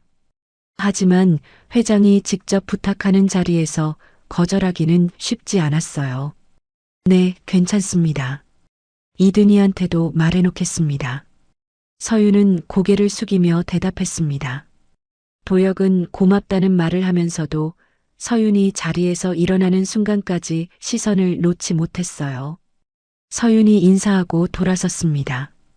문 쪽으로 걸어가는 뒷모습이 보였어요. 도역의 눈이 흔들렸습니다. 20년 전 딸이 호텔 복도를 걸어가며 손을 흔들던 모습이 그 위에 포개졌어요. 걸음걸이의 리듬, 어깨의 높이, 고개를 살짝 숙이는 습관. 도역은 서윤이 문을 열고 나갈 때까지 눈을 깜빡이지 못했습니다. 문이 닫히고 나서야 도역은 긴 숨을 내쉬었어요. 두 손으로 얼굴을 감쌌습니다. 손바닥 사이로 뜨거운 것이 흘러내렸어요. 며칠 뒤 검사가 조용히 진행되었습니다. 세 사람 모두 간단한 체열을 했고 시료는 외부 전문기관으로 보내졌어요. 비서실장과 재활 전문의 외에는 아무도 이 검사의 존재를 몰랐습니다. 결과가 나오기까지 약 일주일이 걸린다고 했어요. 그 일주일은 도역에게 1년처럼 느껴졌습니다. 한편 서윤에게도 변화가 찾아오고 있었습니다. 도역을 만난 뒤부터 이상한 일이 반복되었어요. 꿈이었습니다.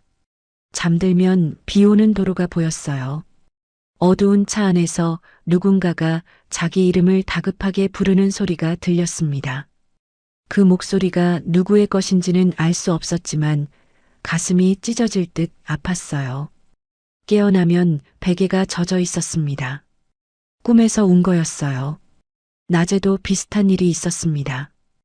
호텔 복도를 지나칠 때 도역의 목소리가 멀리서 들려왔어요. 누군가에게 지시를 내리는 평범한 목소리였는데 서윤은 갑자기 발이 멈춰버렸습니다. 가슴 안쪽에서 뜨거운 것이 치밀어 오르더니 눈앞이 흐려졌어요. 아무 이미지도 떠오르지 않는데 눈물이 나왔습니다. 서윤은 벽에 손을 짚고 숨을 골랐어요. 옆을 지나던 동료가 물었습니다. 언니 괜찮아요? 얼굴이 하얘요. 괜찮아. 좀 어지러워서. 서윤은 억지로 웃으며 자리를 피했어요. 그날 밤 옥탑방에서 서윤은 이든이 잠든 뒤 목 위쪽을 만지작거리며 오래 앉아 있었습니다. 목걸이는 이제 이든의 목에 있었지만 그 자리에 남은 감촉이 아직 손끝에 어른거렸어요. 서윤은 창밖을 바라보며 혼잣말을 했습니다. 왜 이 이름이 내 이름 같으면서도 아닌 것 같지? 그 말은 누구에게 하는 것도 아니었고 대답을 기대하는 것도 아니었어요. 그냥 20년째 풀리지 않는 매듭을 다시 한번 만져본 것뿐이었습니다. 이든은 잠든 척하면서 엄마의 혼잣말을 듣고 있었어요. 엄마가 회장을 만난 뒤로 멍하니 창밖만 바라보는 시간이 늘었다는 걸 이든은 느끼고 있었습니다. 무슨 일인지 물어보고 싶었지만 엄마가 먼저 말하지 않는 걸 억지로 캐묻는 건 이든의 성격이 아니었어요. 대신 이불 속에서 주먹을 꽉 쥐었습니다. 엄마를 지켜야 한다는 생각이 가슴 안에서 단단하게 굳어지고 있었어요. 그리고 일주일 뒤 결과가 나왔습니다. 비서실장이 밀봉된 서류 봉투를 들고 도역의 침실로 들어왔어요. 도역은 봉투를 받아들고 잠시 그 무게를 손에서 느꼈습니다. 종이 몇 장의 무게였지만 그 안에 담긴 답의 무게는 20년치였어요. 봉투를 열었습니다. 첫 페이지 상단에 결론이 적혀 있었어요. 도역은 그 줄을 읽었습니다. 그리고 한동안 아무 말도 하지 못했어요. 보고서는 강서윤이 도역의 친딸이며 이든이 도역의 외손자라는 사실을 명확하게 보여주고 있었습니다. 숫자와 그래프가 빼곡하게 적힌 페이지들이 이어졌지만 도역의 눈에는 첫 줄 이후로 아무것도 들어오지 않았어요. 봉투를 쥔 손이 떨렸고 종이가 바스락거리는 소리가 조용한 침실 안에서 유난히 크게 울렸습니다. 잃어버렸다고 생각한 딸이 살아있었어요. 그 딸의 아들이 매일 자기 앞에 와서 다리를 짚어주고 있었습니다. 세상에서 가장 가까운 곳에 있으면서 20년 동안 서로를 몰랐던 겁니다. 도역은 보고서를 가슴에 안고 고개를 숙였어요. 어깨가 미세하게 떨렸습니다. 소리 없는 울음이었어요. 유전자 검사 결과를 받은 그날 밤, 도역은 한숨도 자지 못했습니다. 침대 옆 탁자 위에는 검사 보고서가 놓여 있었고 그 위로 딸의 사진 한 장이 겹쳐져 있었어요. 도혁은 사진을 손가락 끝으로 천천히 쓸어내렸습니다. 젊은 딸의 웃는 얼굴이 어둠 속에서도 빛나는 것 같았어요. 하지만 기쁨은 오래가지 않았습니다. 유전자 검사를 준비하면서 비서는 서윤의 과거 이력을 함께 조사해 보고했었어요. 거주지 변동, 직업 이력까지 한 장짜리 보고서에 빼곡하게 담겨 있었습니다. 식당 설거지, 건물 청소, 공장 포장, 새벽 배달. 한 곳에 1년을 버티지 못하고 옮겨 다닌 기록이 줄줄이 이어져 있었습니다. 중간중간 공백이 있는 기간은 몸이 아팠거나 일자리를 구하지 못했던 시간이었을 거예요. 도혁의 딸이 20년을 그렇게 살아온 겁니다.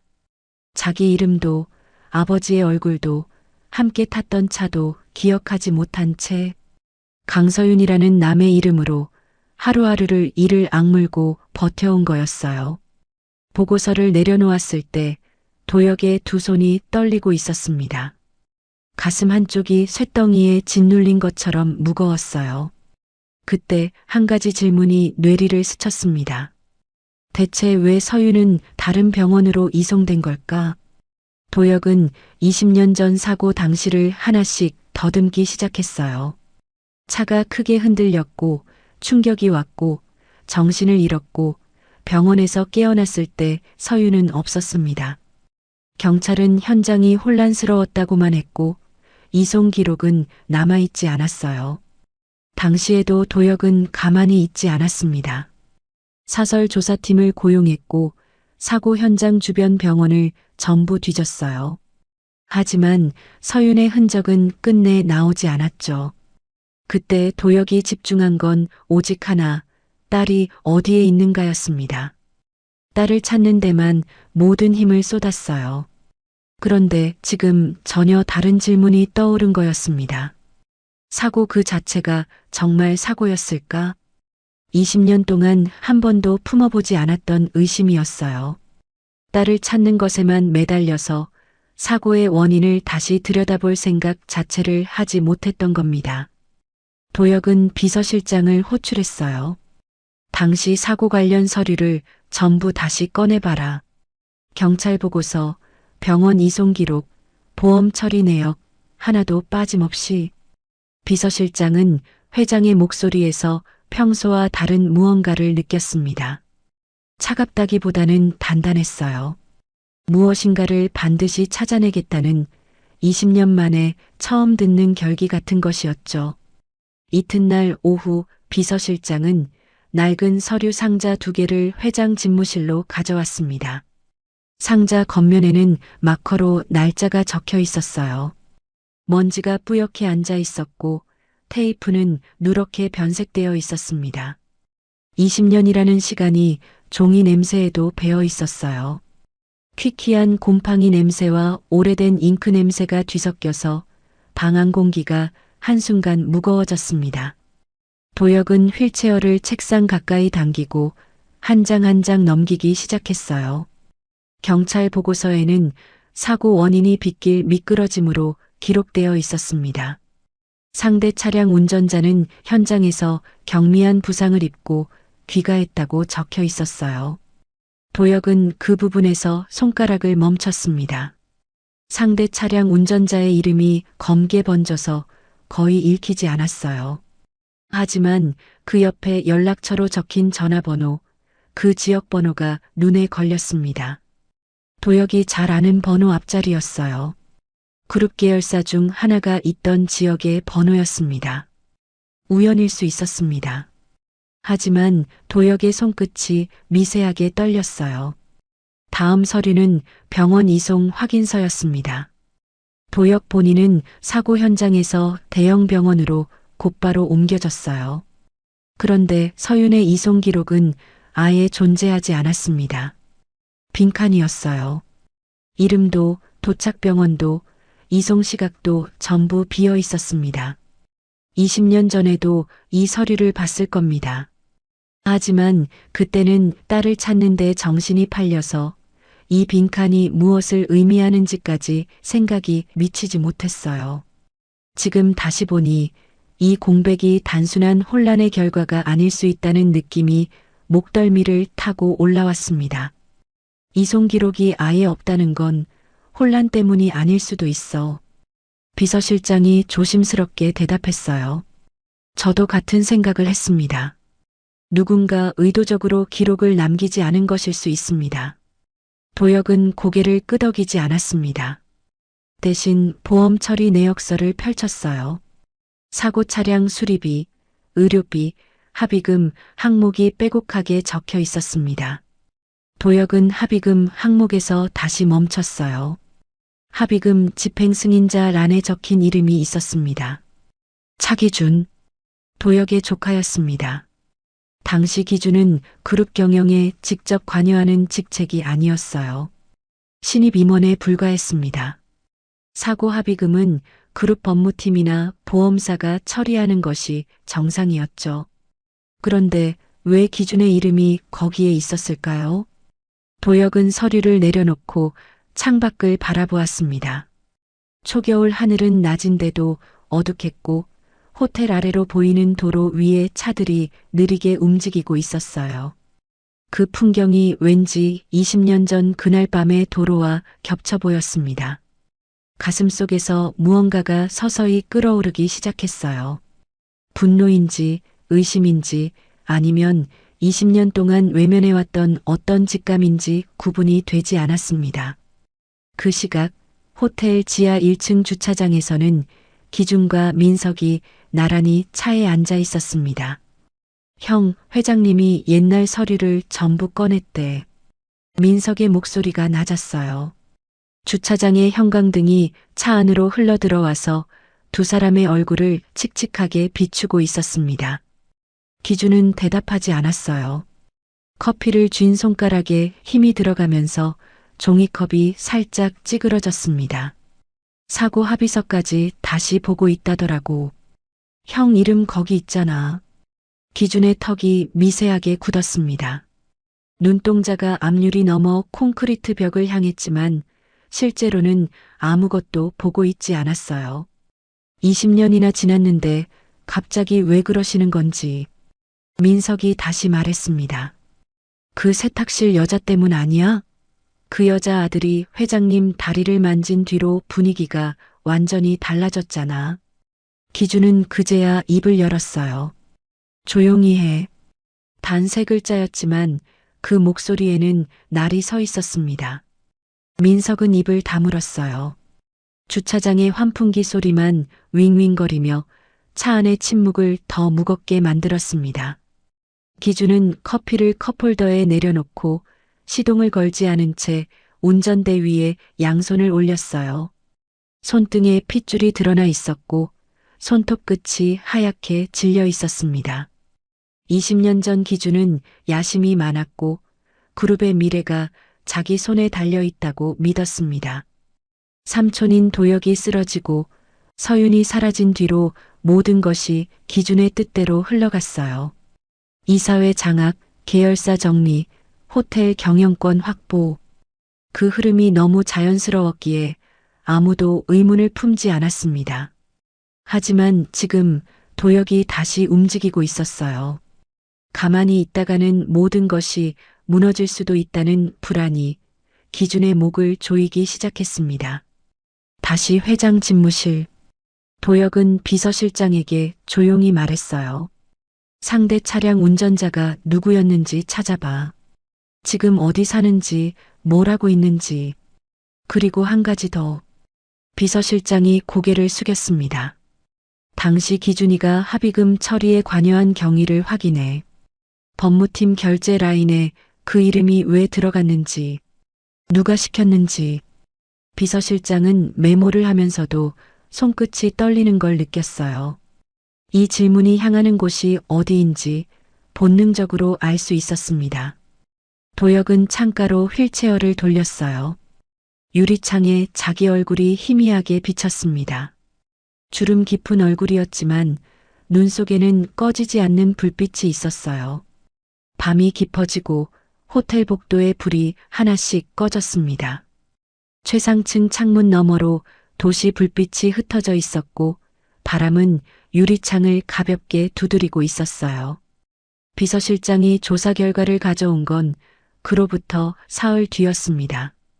비서실장이 문을 두드렸을 때 도혁은 돌아보지 않았어요. 다만 휠체어 팔걸이를 쥔 손가락에 힘이 살짝 들어갔습니다. 말해봐. 비서실장은 문 앞에 선 채 잠시 망설였어요. 손에 들린 서류 봉투가 미세하게 흔들렸습니다. 상대 차량 운전자를 찾았습니다. 이름은 박종태. 사고 직후 합의금을 받고 해외로 출국한 기록이 있습니다. 출국 비용과 정착 자금이 입금된 계좌를 추적했더니 송금자가 확인됐습니다. 비서실장이 봉투에서 서류 한 장을 꺼내 책상 위에 내려놓았어요. 계좌 이체 내역이 인쇄되어 있었고 송금자란에 적힌 이름이 방 안의 공기를 얼어붙게 만들었습니다. 차기준. 도혁의 눈동자가 그 석자 위에 박혔어요.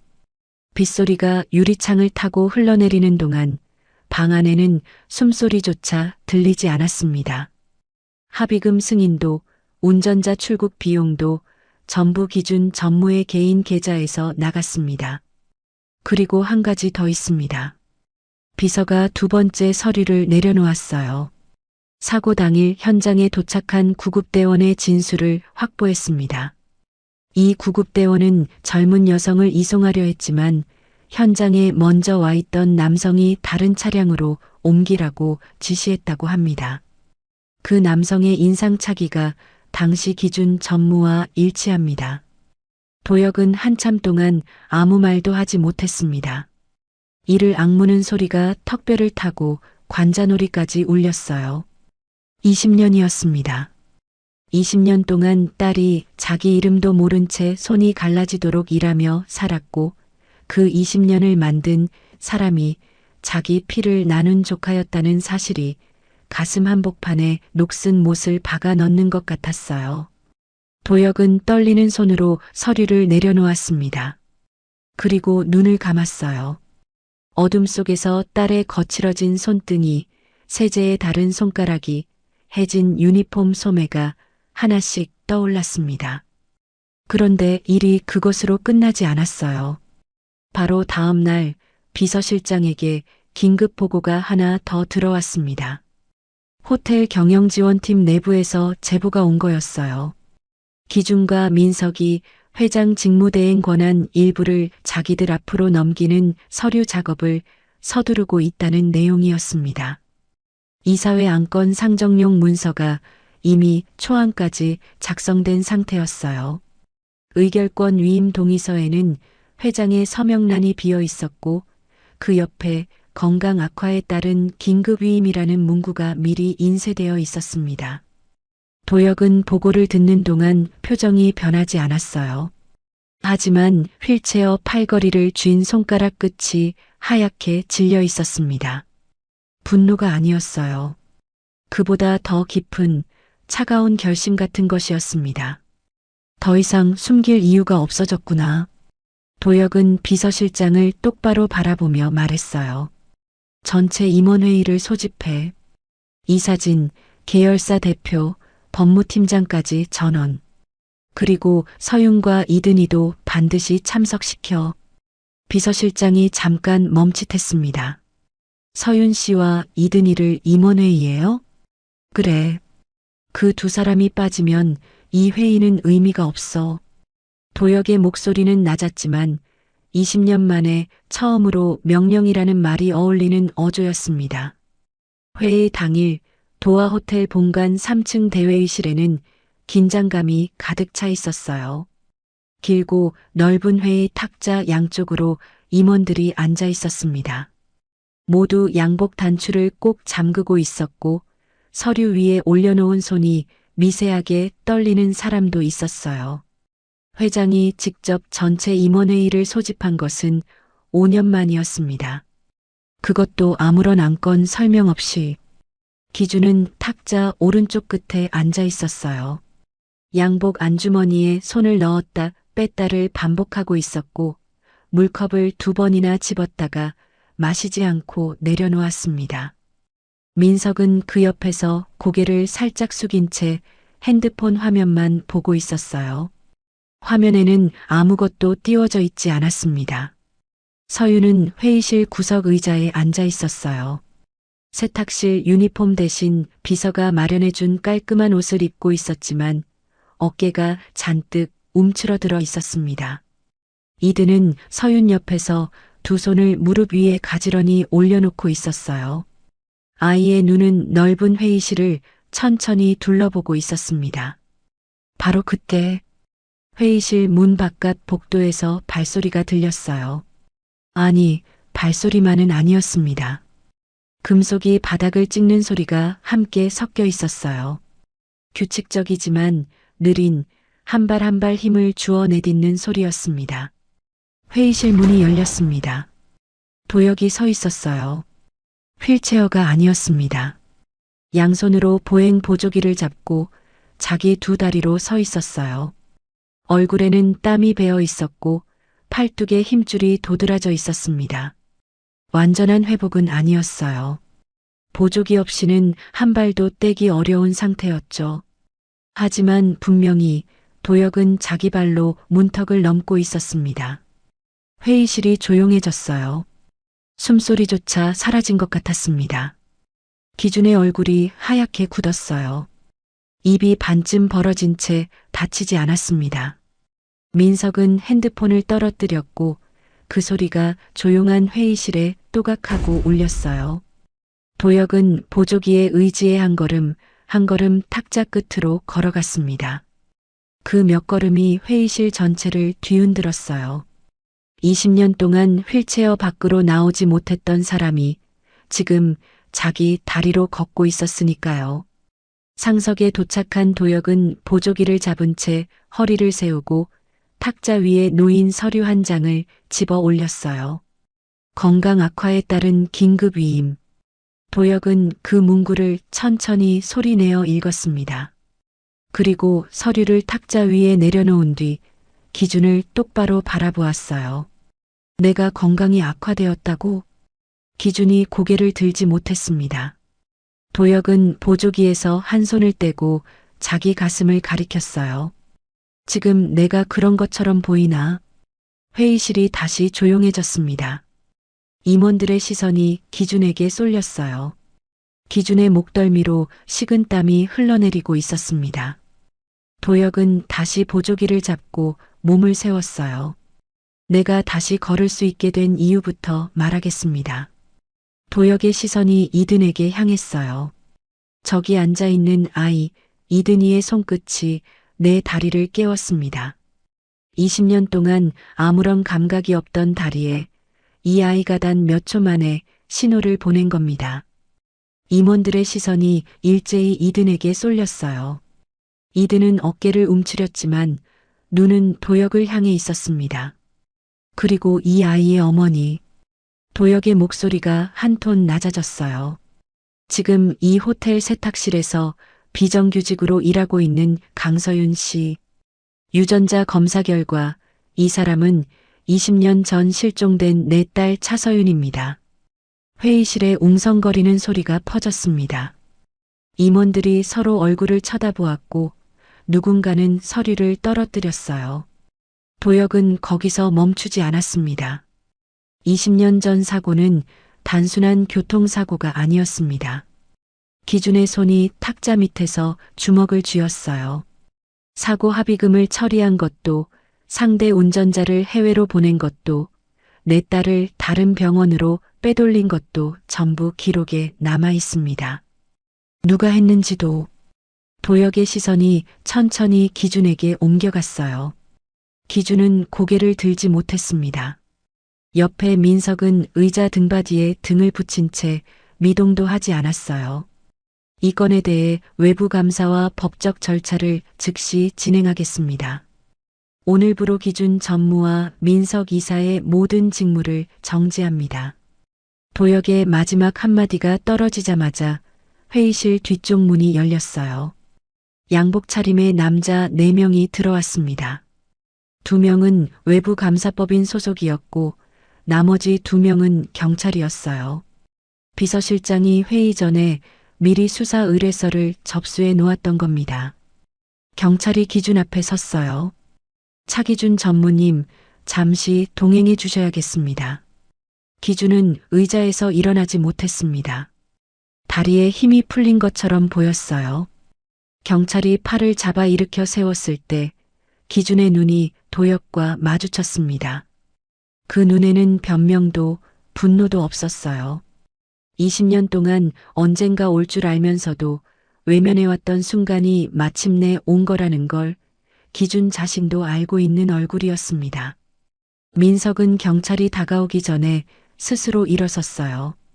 고개를 깊이 숙인 채 한마디도 하지 않고 회의실을 나갔습니다. 2 사람이 회의실 문을 나서는 동안 구둣발 소리만 복도에 울렸어요. 그 소리가 점점 멀어지고 완전히 사라진 뒤에도 회의실 안의 침묵은 오래도록 풀리지 않았습니다. 도혁은 임원들을 향해 더 이상 말하지 않았어요. 대신 보조기를 잡은 채 천천히 몸을 돌려 뒤쪽에 앉아있던 서윤을 바라보았습니다. 서윤은 2 손을 무릎 위에서 꼭 쥐고 있었어요. 방금 들은 말들이 아직 머릿속에서 정리되지 않았습니다. 자기 본래 이름이 차서윤이라는 것, 저 보조기의 의지에 서 있는 사람이 자기 아버지라는 것, 눈물이 이미 볼을 타고 흘러내리고 있었지만 서윤 자신은 그것을 느끼지 못하는 것 같았어요. 도혁이 보조기의 의지에 한 걸음씩 서윤 쪽으로 걸어갔습니다. 탁자 옆을 지나고 의자 사이를 빠져나가고 서윤 앞에 섰어요. 다리가 심하게 떨렸지만 멈추지 않았습니다. 서윤이 고개를 들었어요. 젖은 눈으로 도혁을 올려다보았습니다. 도혁은 떨리는 목소리로 말했어요. 강서윤이 아니라 너는 차서윤이다. 내 딸 차서윤. 서윤은 입을 열었지만 아무 소리도 나오지 않았어요. 목구멍이 막힌 것 같았습니다. 20년 동안 비어있던 기억의 빈자리에서 무언가가 흔들리기 시작했어요. 아주 희미한 조각들이었습니다. 차 안에서 누군가가 목에 무언가를 걸어주던 감촉. 그리고 그때 들었던 목소리. 아빠가 줄게. 이건 너를 지켜줄 거야. 그 목소리가 지금 눈앞에 서 있는 사람의 목소리와 겹쳐졌어요. 서윤의 입에서 한마디가 나왔습니다. 아버지. 도혁은 보조기를 놓고 2 팔로 딸을 안았어요. 보조기가 바닥에 쓰러지면서 금속 소리가 울렸지만 누구도 신경 쓰지 않았습니다. 회의실에 남아있던 임원들 중 몇 명이 고개를 돌렸어요. 눈시울을 붉히는 사람도 있었습니다. 이든이 조심스럽게 2 사람 사이로 다가왔어요. 그리고 도혁의 손을 잡았습니다. 작은 손가락이 할아버지의 손을 감쌌어요. 도혁은 몸을 낮추어 손자를 품에 안았습니다. 내가 내 다리를 깨웠다. 그리고 우리 가족을 다시 만나게 했구나. 이든은 도혁의 품에서 고개를 살짝 들었어요. 할아버지, 다리 아프면 제가 또 눌러드릴게요. 서윤이 눈물 속에서 웃었습니다. 도혁도 젖은 눈으로 웃었어요. 회의실 창 너머로 초겨울 오후의 마지막 햇살이 비스듬히 들어오고 있었습니다. 그 빛이 3 사람의 맞닿은 손 위로 조용히 내려앉았어요. 그날 회의실을 나선 기준과 민석은 다시 돌아오지 못했습니다. 경찰 조사에서 20년 전 사고의 전모가 드러났어요. 기준은 삼촌인 도혁이 경영권을 딸에게 물려줄 것을 알고 사고를 계획한 것이었습니다. 상대 차량 운전자에게 돈을 주고 충돌을 유도했고 사고 현장에 직접 나가 의식을 잃은 서윤을 엉뚱한 병원으로 이송시켰어요. 이송 기록을 지우고 합의금을 처리하고 운전자를 해외로 빼돌린 것까지 전부 기준의 지시였습니다. 민석은 그 과정을 알면서도 묵인하고 이후 경영권 장악에 함께 가담했어요. 재판은 6개월에 걸쳐 진행되었습니다. 기준은 살인미수, 증거인멸, 배임 혐의로 징역 15년을 선고받았어요. 민석은 공범 및 배임 혐의로 징역 8년을 선고받았습니다. 두 사람 모두 항소하지 않았어요. 법정에서 기준은 끝내 한마디도 하지 않았고 민석은 최후 진술에서 고개를 숙인 채 짧게 말했습니다. 삼촌에게 면목이 없습니다. 그 한마디를 끝으로 20년 동안 도화 호텔을 뒤틀어왔던 그림자가 걷혔어요. 재판이 끝난 뒤의 일들은 조용하지만 단단하게 진행되었습니다. 도혁은 가장 먼저 서윤과 이든을 자기 곁에 데려왔어요. 호텔 인근에 새로 마련한 펜트하우스에 셋이 함께 들어갔습니다. 넓은 거실 한쪽으로 서울 시내가 한눈에 내려다 보였고 해가 기울면 창 전체에 노을이 번졌어요. 서윤은 이사한 첫날 밤 따뜻한 바닥 위에 손을 오래 대고 있었습니다. 옥탑방에서는 한겨울에 이불을 두 겹 덮어도 바닥이 차가웠거든요. 서윤은 더 이상 세탁실에서 증기를 마시며 허리를 굽히지 않아도 됐어요. 하지만 서윤은 당장 모든 걸 바꾸지는 않았어요. 20년을 강서윤으로 살아온 시간이 하루아침에 지워지는 건 아니었으니까요. 가끔 서윤은 혼자 있을 때 자기 이름을 소리내어 불러보았습니다. 차서윤. 아직 낯선 이름이었어요. 하지만 그 이름을 부를 때마다 가슴 어딘가에서 따뜻한 것이 번지는 걸 느꼈습니다. 기억이 완전히 돌아온 건 아니었어요. 여전히 20년 전의 대부분은 안개 속에 가려져 있었습니다. 하지만 아주 작은 조각들이 하나씩 떠오르고 있었어요. 아버지와 차를 타고 가던 밤의 공기, 목에 걸린 펜던트의 차가운 감촉, 그리고 이건 너를 지켜줄 거야 라는 목소리. 서윤은 그 조각들을 서두르지 않기로 했습니다. 천천히 자기 속도대로 원래의 이름에 익숙해지는 중이었어요. 이든은 재활 전문가의 지도 아래 자기 손끝의 재능을 체계적으로 배우기 시작했어요. 사람의 몸에서 막혀 있는 곳을 찾아내는 이든의 감각은 전문가들도 놀랄 만큼 정확했습니다. 도혁은 이든이 배울 수 있는 환경을 마련하면서도 아이가 아이답게 자랄 수 있도록 신경 썼어요. 공부도 하고 친구들과 뛰어놀기도 하는 평범한 일상을 함께 누릴 수 있게 해주었습니다. 어느 날이었습니다. 도혁이 집무실에서 계열사 보고서를 검토하고 있을 때 서윤이 차를 가져다 주었어요. 서윤은 찻잔을 내려놓으며 책상 위에 펼쳐진 서류를 무심코 흘끗 보았습니다. 그리고 걸음을 옮기려다가 멈췄어요. 이 숫자, 객실 가동률 계산이 좀 이상한 것 같은데요. 서윤 자신도 왜 그 말이 나왔는지 몰랐어요. 머리보다 입이 먼저 움직인 것 같았습니다. 도혁이 고개를 들었어요. 서윤은 당황해서 한 발 물러섰습니다. 아, 제가 왜 이런 말을... 죄송해요. 도혁은 서류를 다시 들여다보았어요. 서윤이 짚은 부분이 실제로 계산 오류가 있는 항목이었습니다. 도혁의 눈이 살짝 커졌어요. 하지만 놀라움보다 먼저 가슴 깊은 곳에서 뜨거운 것이 차올랐습니다. 20년 전 서윤은 호텔 경영을 곁에서 배우던 딸이었어요. 그 기억은 사라졌지만 몸이 먼저 기억하고 있었던 거였어요. 그 일이 있은 뒤로 서윤은 조금씩 도혁의 일에 관심을 보이기 시작했습니다. 처음에는 서류 정리를 돕는 정도였어요. 하지만 시간이 지나면서 회의 자료를 미리 읽고 도혁에게 질문을 하기 시작했습니다. 이 호텔 리모델링 계획인데요.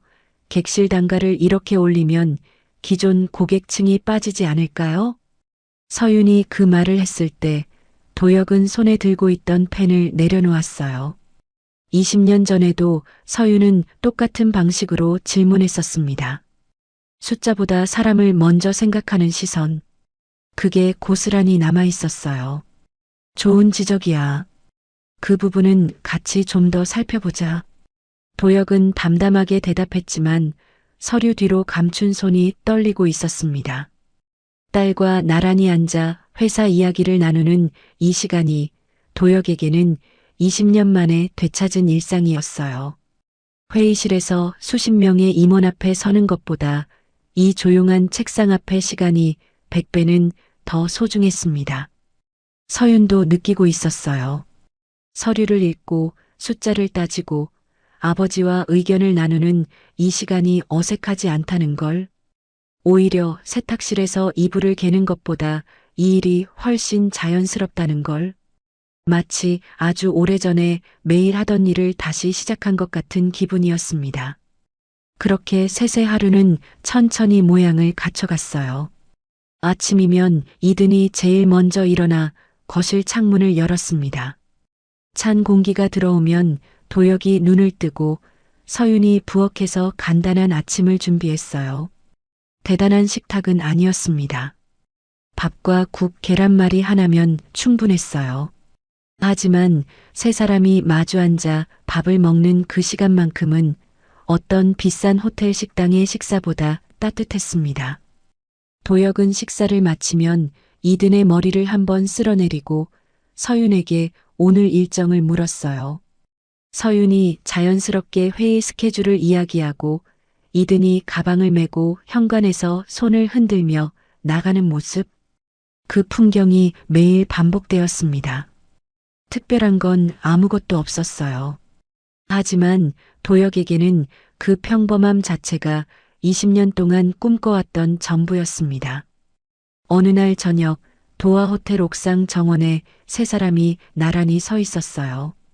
도혁은 보조기에 기댄 채 서울 야경을 바라보고 있었고 서윤은 아버지 옆에 조용히 서 있었습니다. 이든은 난간 앞에서 도시의 불빛을 세고 있었어요. 바람이 불었습니다. 밤 공기가 차가웠지만 세 사람은 아무도 먼저 들어가자고 하지 않았어요. 이든의 목에 걸린 열쇠 모양 목걸이가 바람에 살짝 흔들렸습니다. 그 작은 펜던트는 더 이상 잃어버린 과거의 조각이 아니었어요. 되찾은 가족의 증거였습니다. 도혁이 서윤의 손을 잡았어요. 서윤이 이든의 손을 잡았습니다. 세 사람의 손이 이어졌어요.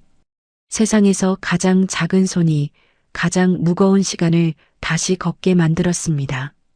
도시의 불빛이 세 사람의 발 아래로 펼쳐져 있었어요. 20년 동안 멈춰 있던 시간이 이제야 다시 움직이기 시작했습니다. 서윤은 자기가 누군지도 모른 채 20년을 버텼습니다. 손등이 갈라지도록 빨래를 개고 새벽 배달을 뛰면서요. 화려한 배경도 손 내밀어주는 사람도 없었어요.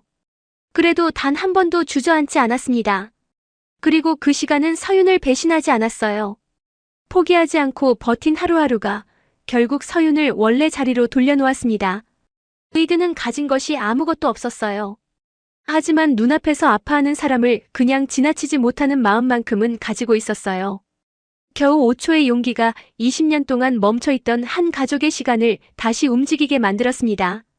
그리고 기준과 민석은 어떻게 되었을까요?